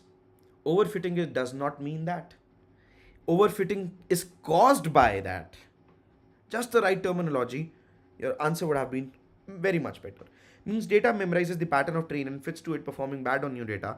Check the metrics like loss, accuracy, etc. for training and test to know. Okay, still a very incomplete answer is it is. You can make it much more better. And overfitting does not mean low bias, high variance. Overfitting is caused by low bias and high variance. Overfitting occurs if the model tries to fit on each value of training data. Okay, not a very satisfying answer, everyone. Try to frame it now in a better manner from next time, right? Your answers were getting improved in statistics as we were going along, but keep the same thinking in mind. How can I answer? How can I give a overview first? Then how can I answer the exact question? And then how can I say something extra to make it channelize? Right? Think in a proper manner. So now I'll answer. What is overfitting in machine learning? Overfitting in machine learning is caused due to low bias and high variance. So what exactly does this mean is that when the model has high variance, it is caused by complexity of the model being high. The model being very complex learns the noise, and every time new training data is fed to it, because the noise is random, it will learn different patterns, its structure will change, and its weights will also change because it has learned noise. That is what happens when a model is high complex and has high variance. Because of this, what will happen is I will perform very good on the training data. My training accuracy will be very high. But as soon as the test data will come, test data will again have randomness. It will not have the noise in same manner. It will be random. The noise will be same random. The patterns that my model learned earlier, it will not be able to predict it very well on the testing data because the noise patterns are different. And also because it has learned noise, it has failed to generalize very well, and it will not be able to predict the generalized patterns very well as well in the testing data, because of which testing accuracy will be low. And I can identify by seeing whether my testing accuracy is high or low. If it is low and my training accuracy is high, then it means that my model is overfitting and the cause is variance. Now let's move on to the next question. You all can start answering the next question. Meanwhile, I'll look at what Uma has said. So overfitting is the condition when a model performs well with training data but fails to perform well with the test data. Right. All right. But again, a very, not a very in-depth answer. Again, it looks like, Uma, you can know basics much more better. right? And you might be knowing the basics. You guys might be knowing the basics.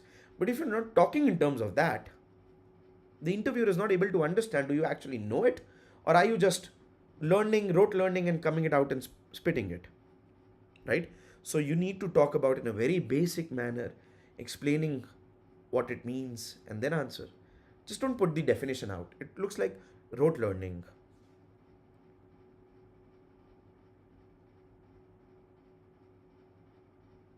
Yeah, Shivangi, that's a good answer.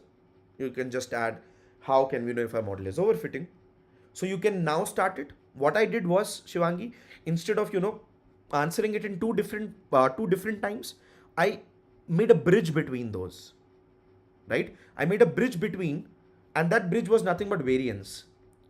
What is variance?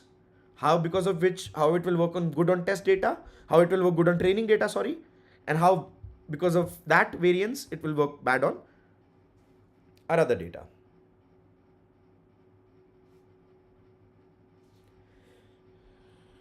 Which is the test data, and created a bridge between those.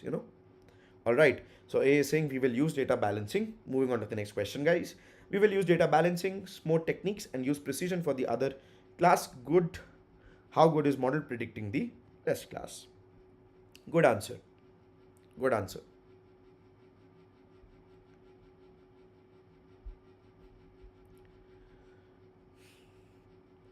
Just you can add one more line into it, saying that this is a case of class imbalance, a very common problem in classification. And then just say what you are writing. It would be a perfect answer.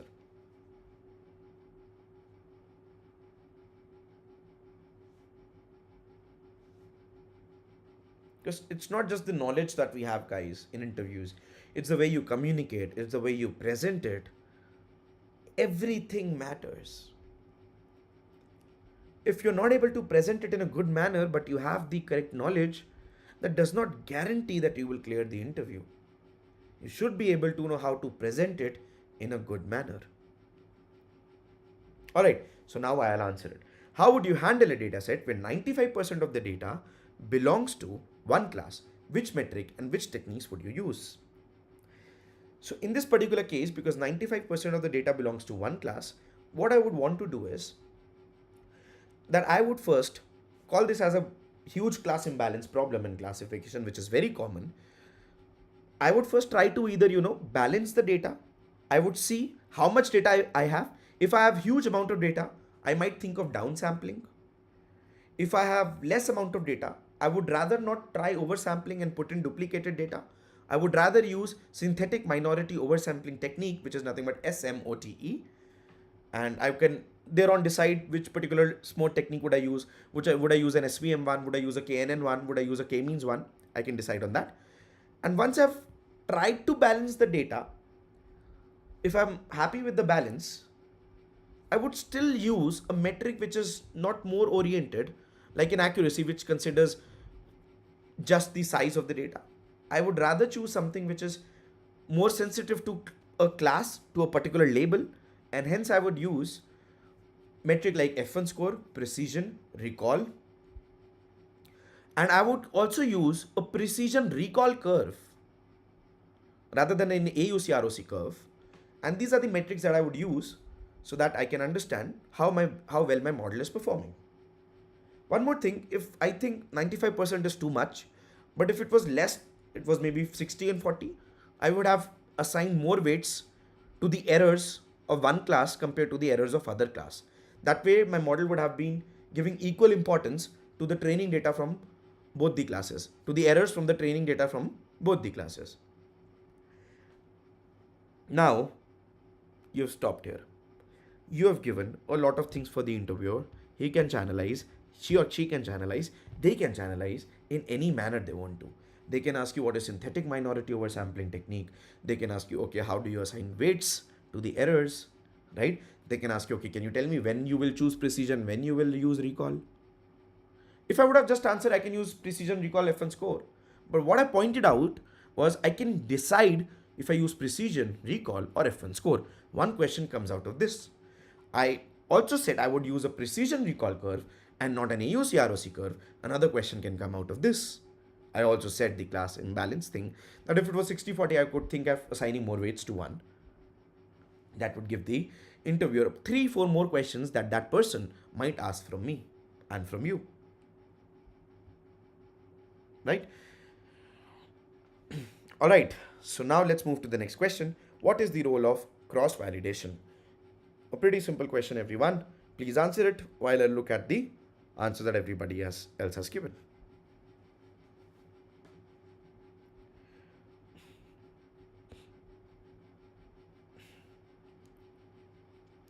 So give class weights in a model, right, Varsha?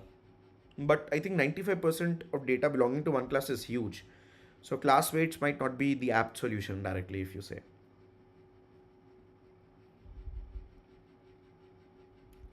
Shipon, never answer in term of more advanced techniques. If you know those more advanced techniques, name them. Otherwise, don't say it. Because in case we say it by mistake, it happens by mistake only. Nobody does it intentionally. Even if we say it by mistake, then we are going to get stuck.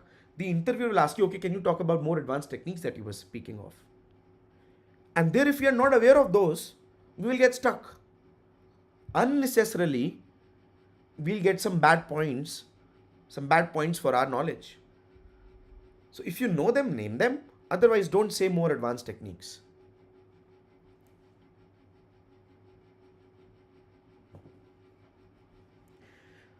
Also try hyperparameter tuning like threshold and POS, wait for trees. Right, you can do all of that as well. You can add that too. Not an issue. Few good points.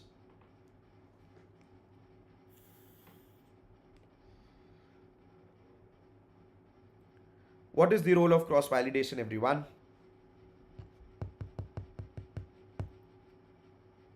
At the end, I will share the PPT here itself.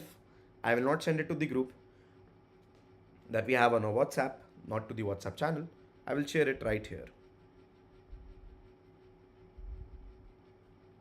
What is the role of cross-validation? What is the difference between L1 and L2 regularization? When would you prefer L1 over L2?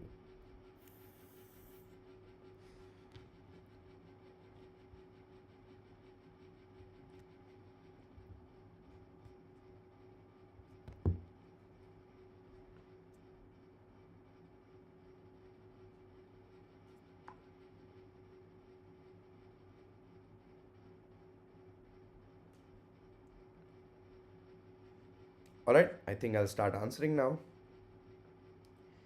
and wait for your answers to give feedback. So what is the role of cross-validation? So basically, if we split the data into train, test, split, there is a problem with that. Our training data and testing data might have different patterns that we have not captured. And on the basis of that, if we are judging our model, that might not be a correct metric. Or the second case might be that what we are doing is we're having only particular patterns in our testing which do not exist in our training. We'll get a bad one, bad accuracy, because model is not being learned on that. Another, the best scenario would be that we are having only 2 patterns in the testing, whereas training had 100 patterns. So again, the metric that we get out is not a very trustful metric.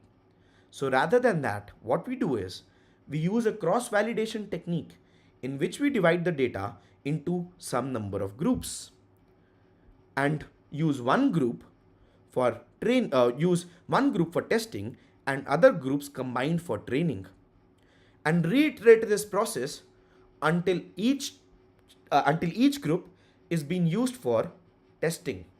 Nothing but this is called as k-fold cross-validation. This will make sure that we are testing it over all the patterns and we are also training the model over all the patterns, giving us a metric which is much more trustful compared to if you would have just done one trace and test split. There are other techniques as well, like LOOCV, k-fold cross-validation, stratified k-fold cross-validation, which we can use depending upon the data that we have and depending upon the computation resource. So that is the answer to this. Now, why did I add this last line? I hope the first point is clear. I explained the problem first. What is the situation? What is the problem? Then why do we need cross-validation? What is cross-validation? Once I've explained that, I added the few other cross-validation techniques as a way to channelize so that the interviewer might ask me questions from all these different. He might ask me, she might ask me, what is k-fold cross-validation? How is it different from stratified k-fold? Can you tell me how many models do we need to train for k-fold? You talked about computationally costly it becomes. So how can you decide what computationally costly is it? Right? So these things what the interviewer would be thinking of after you're giving the channelizing line. Okay. Now answer the next question. What is the difference between L1 and L2 regularization? When would you prefer L1 over L2?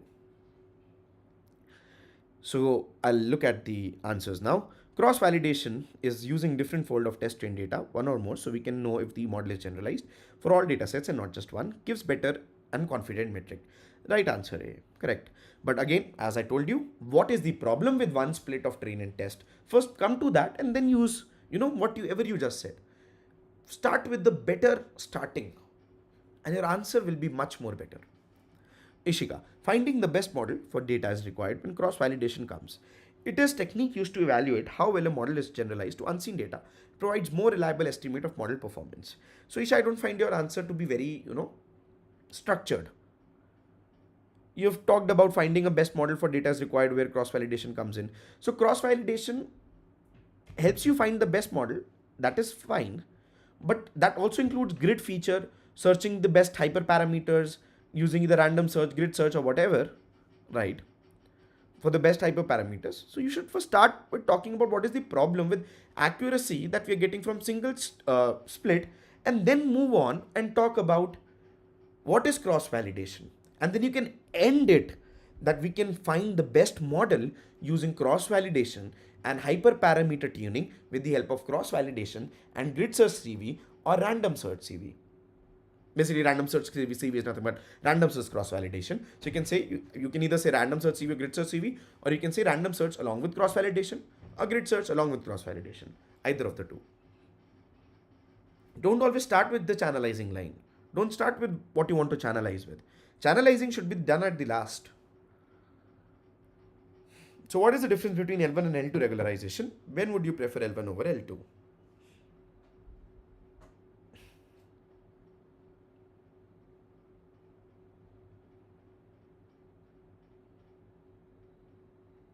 Alright, till you guys are answering it, I'll review it. Till then, I'll start with the answer. So difference in L1 and L2 regularization.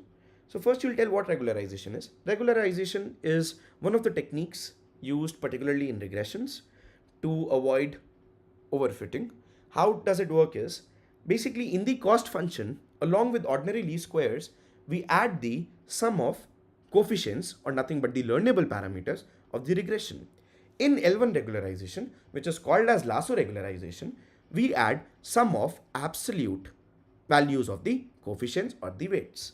In L2 regularization, we add the sum of squared values of coefficients.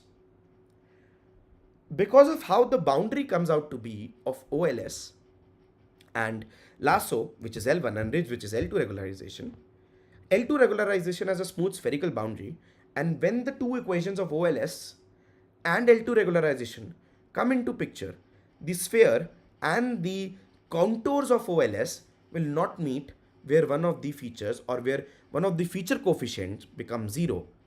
The probability for that is 0. So L2 regularization will never help in feature selection. But L1 regularization has a diamond shaped region, and the contours of OLS will meet at the corners or the edges, and that is where the coefficients become 0, and L1 helps in picking up the features. So I would prefer L1 over L2 in case of feature selection. Also, another aspect I would like to talk about the difference is that L2 regularization does the minimizing effect even more because we are taking square of the coefficients. L1 leads to shrinkage, which is less, shrinkage of coefficients, which is less compared to L2 because L1 is just an absolute. Then another case is, I would give you one more reason where you would prefer L1 over L2 is In case of multicollinearity, L1 tends to drop the features on its own. But if you want to keep all the features, even though are multicollinear in linear regression, you can use ridge regression because it will make sure that the weights are not unstable even if those features are highly multicollinear. So if you want to keep features in multicollinearity, take L2. If you want to drop them, directly take L1. There's a hybrid version of L1 and L2 called as elastic net regularization, which is best of L1 and L2. Now what I've done is, I've added a last line for channelizing and left it there. If the interviewer wants to ask me, I've given him or her a good way to ask me the next question. Now you can answer the next question, at what is difference in bagging and boosting. Meanwhile, I'll look at what is the answers that you have told. Okay, so I've not got any answers for that. So you can think about what is difference in bagging and boosting.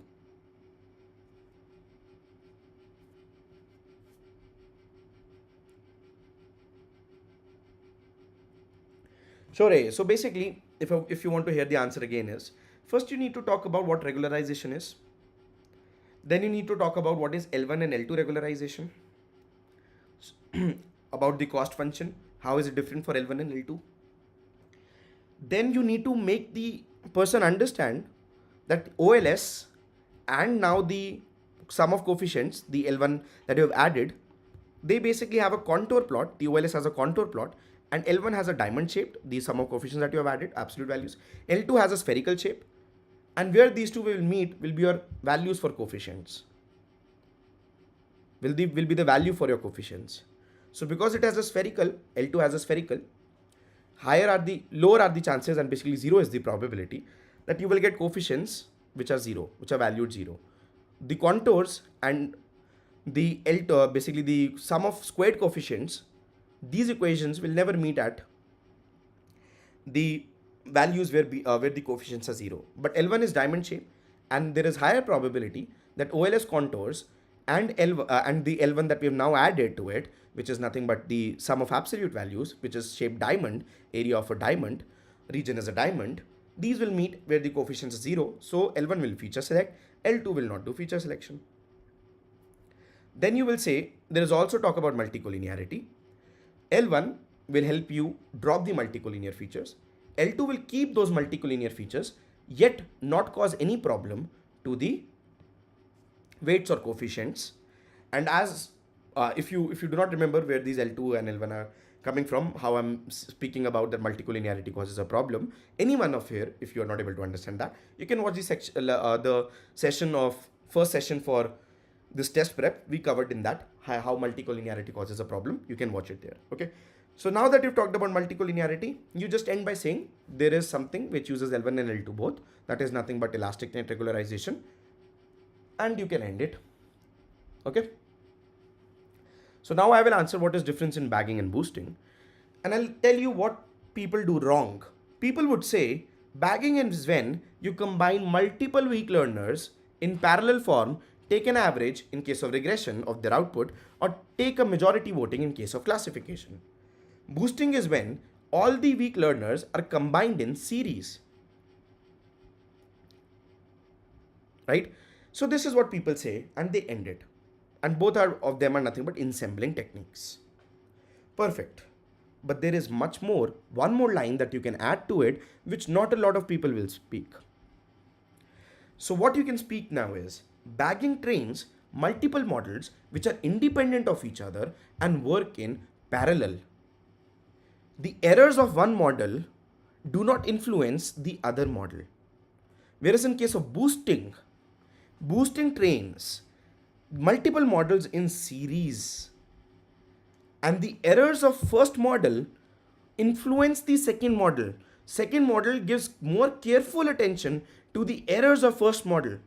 So basically the models are being trained on the errors, whereas in bagging the models are just being trained on the normal data.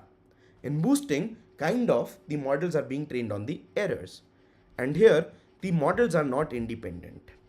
And both of these, bagging and boosting, are kind of ensemble techniques. Example of bagging in random forest, an example, or maybe trees, any trees can be extra trees, for example. An example of boosting is, let's say for example XGBoost.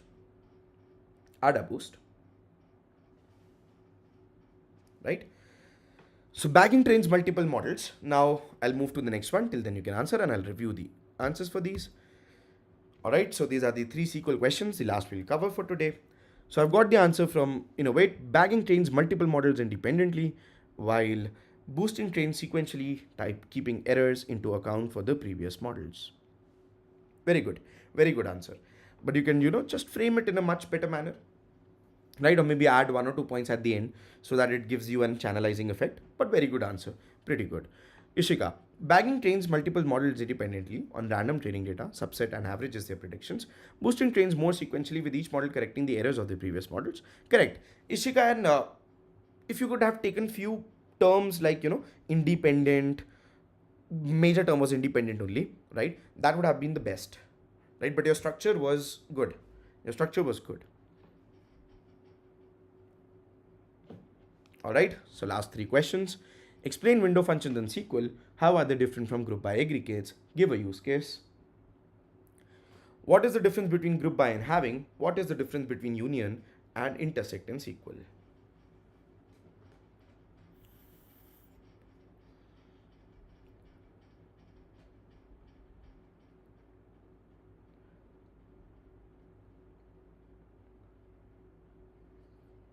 These are the 3 questions. Please answer only the first one right now. Till the time you're answering.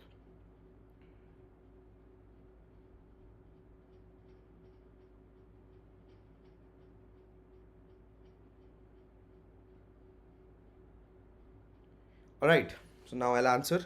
You all can keep on answering. So window functions in SQL basically help us do what? They help us get some kind of an value out of the window. Basically, it helps us to perform aggregation on a set of on a window of rows. How it is different from group by? In group by, we basically divide the data into groups and now we work on groups. We do not have aggregates for each single row. It will not be that HR, Mansi, whatever, I'm just putting random names, right? Mansi, HR, and average salary of HR group is this. You will not get that. You will only get HR and average salary is this. So you will never get that Mansi is an HR and the average salary is this. You will never get that Shalini is an HR and the average salary is this. You will never get Shivam is an HR and the average salary is this for HRs. What you will get is, I'm just explaining you first, and what you will get is that the aggregated value for each group will be given. However, in window functions, for each row, you can have an aggregated value, right? And that is how window functions are different than group by. There are various type of group by window functions. For example, like statistical window functions, average, min, max. For example, timestamp based window functions, or which is nothing but a lag, lead, right? Rank based window functions, which are nothing but dense rank, row number, and rank, or entile, right? So this is how basically you can answer this question. Then how would you give a use case? You can give a use case from any use case. You can give any example. Say you want to extract the top salary from this. Say you want to get what is the difference for this month's sales compared to previous month's sales. You want a running average. You want a cumulative sum. You want a cumulative sum of sales. You want a cumulative sum of revenue per month. You can do all of these with window functions. You can quote any use case that you want to. Okay, so now I want you to answer what is the difference between group by and having. Meanwhile, I look at the answers that you have put in. So window functions are used for a window of row set to perform queries or calculations or that. When we use group by, the other columns submerge into one, while window functions retain other column values for individual rows. Correct answer A. Perfect. That is a good answer.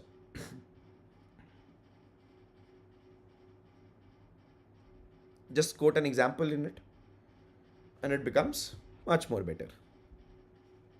Good. So what is the difference between group by and having?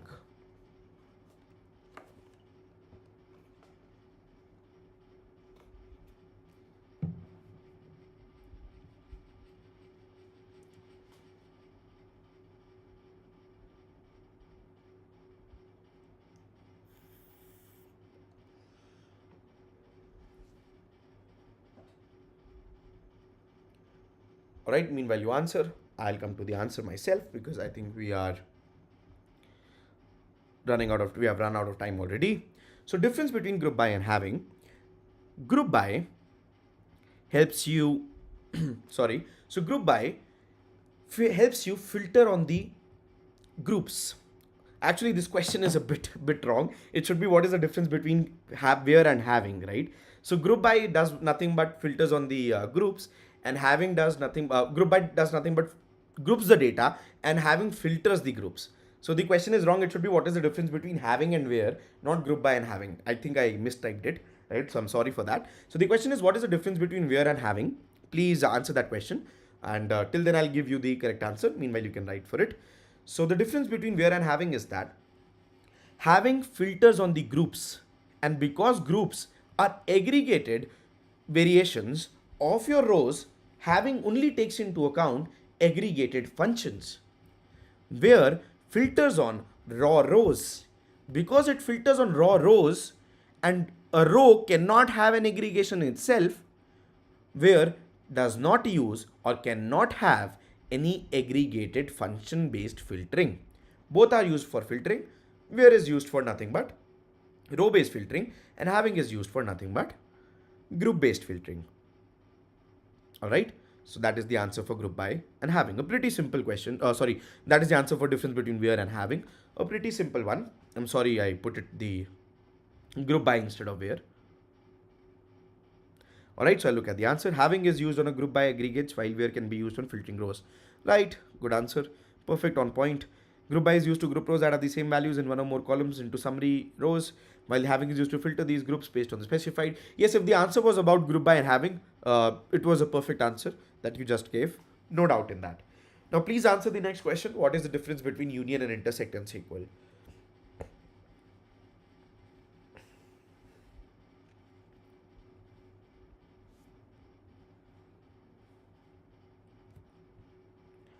That will be the last question. And after this, I'll share the presentation.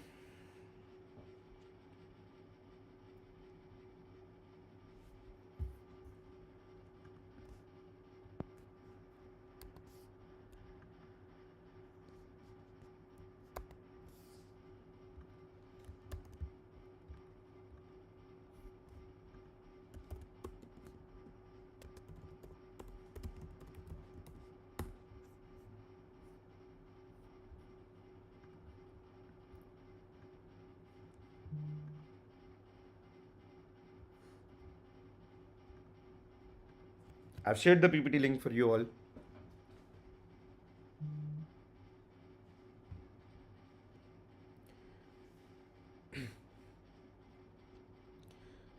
Okay, so union means selecting all items from a set A and B, while intersect is selecting common items from A and B. That's a perfect answer, but when it comes to set, because we are talking in SQL, we can frame it in a little different manner, right? So union in SQL means that we want to do what? We want to select. I will give access to it. Let's just focus on this first. Let me answer the question first. Then I'll give the access to everyone, right? Please hold on. It's just one, it will take one click, right? So please hold on for a minute. Okay. So what is the difference between group by and having? So, I'm getting confused because I'm seeing all the interview prep request. Please hold on. I will provide the access. So what is the difference between union and intersect? Coming back to it. For union, you basically take all the rows for query 1, query 2, query 3. Let's say you want to apply different filters to different on the same set of data. The columns are same, but you want to apply different filters, different set of rules to get the final data that you want to display. But you want to display the data as a single table. So union does what? Union select the items or the rows from all these different queries and combines them. Whereas intersect does what? Let's say you want to apply multiple different filters and you want to select only those rows which are common to all these queries. So intersect will help you show only those rows which are common to all the different queries in SQL. We have a union keyword in SQL for that, and another keyword is intersect keyword for SQL. So that is how you will answer for union and intersect in terms of SQL. Not, you don't answer them in terms of mathematics, answer in terms of SQL. So this is the coding question that you can think of. We'll cover it in the next session. Because we are less on time.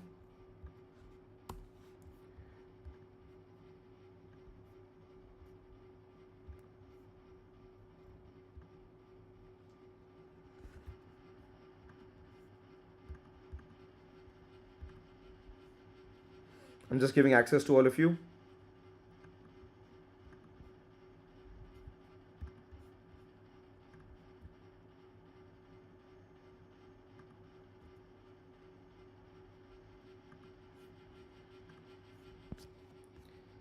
All right, I've given the access.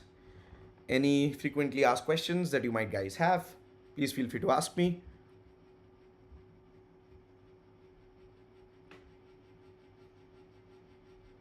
So one of the questions was, is DSA important for data science roles? Yes, DSA is very important for data science roles. Okay. And you need to cover topics like searching, sorting. Then you need to cover topics arrays, strings, stacks, queues, linked list, recursion, backtracking, and binary trees. Then BST and DP, you can do, you have to do it basically. But BST and DP, if you do the standard problems of, that are very famous out there, that is also more than enough, right?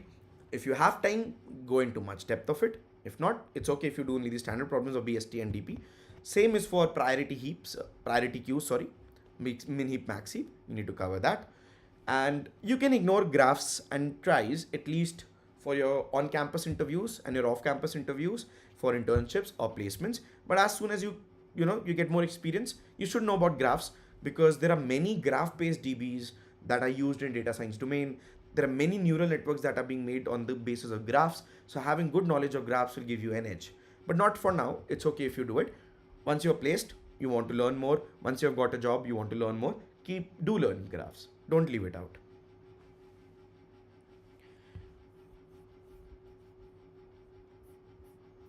All right. Not everything in DSA. You can ignore graphs, tries, right? You can ignore that. Sorting, you just read, go through it quickly. You don't have to, code and you don't have to code and, learn the code for it. Nothing like that. Just read it, how it works, right? And you don't have to cover bit manipulation, bit masking. You don't have to cover that. That's completely fine.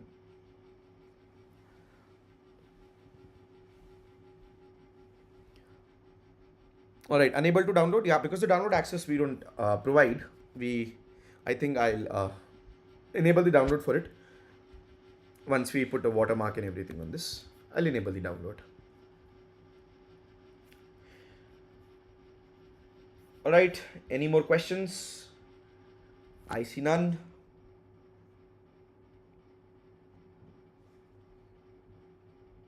Okay then, I'm signing off. Please, if you are new here, you came to the channel for the first time, if any way I could help you, do hit the subscribe button. It might, I don't want to sound like a person, like that, okay, please subscribe karo tabhi fayda milega, aisa kuch nahi hai. But in case I have helped you in any manner, Team Data Avengers has helped you in any manner, just hit the subscribe button, because definitely these numbers matter to us, right? And we want to grow as well. We are trying our best to grow, right? So if you are growing with us, help us to grow as well. Let your friends as well know about us. Invite them in our sessions as well. Then after that, you can grow and go after the session and brainstorm that what you guys need to study, where you are lacking, how much time you need to put on where things. I'll see you on next Saturday and Sunday now. Saturday we'll cover the test prep session, and Sunday we'll cover the the interview prep again. All right, till then, keep practicing, keep working hard, and hope and wish success for all of you.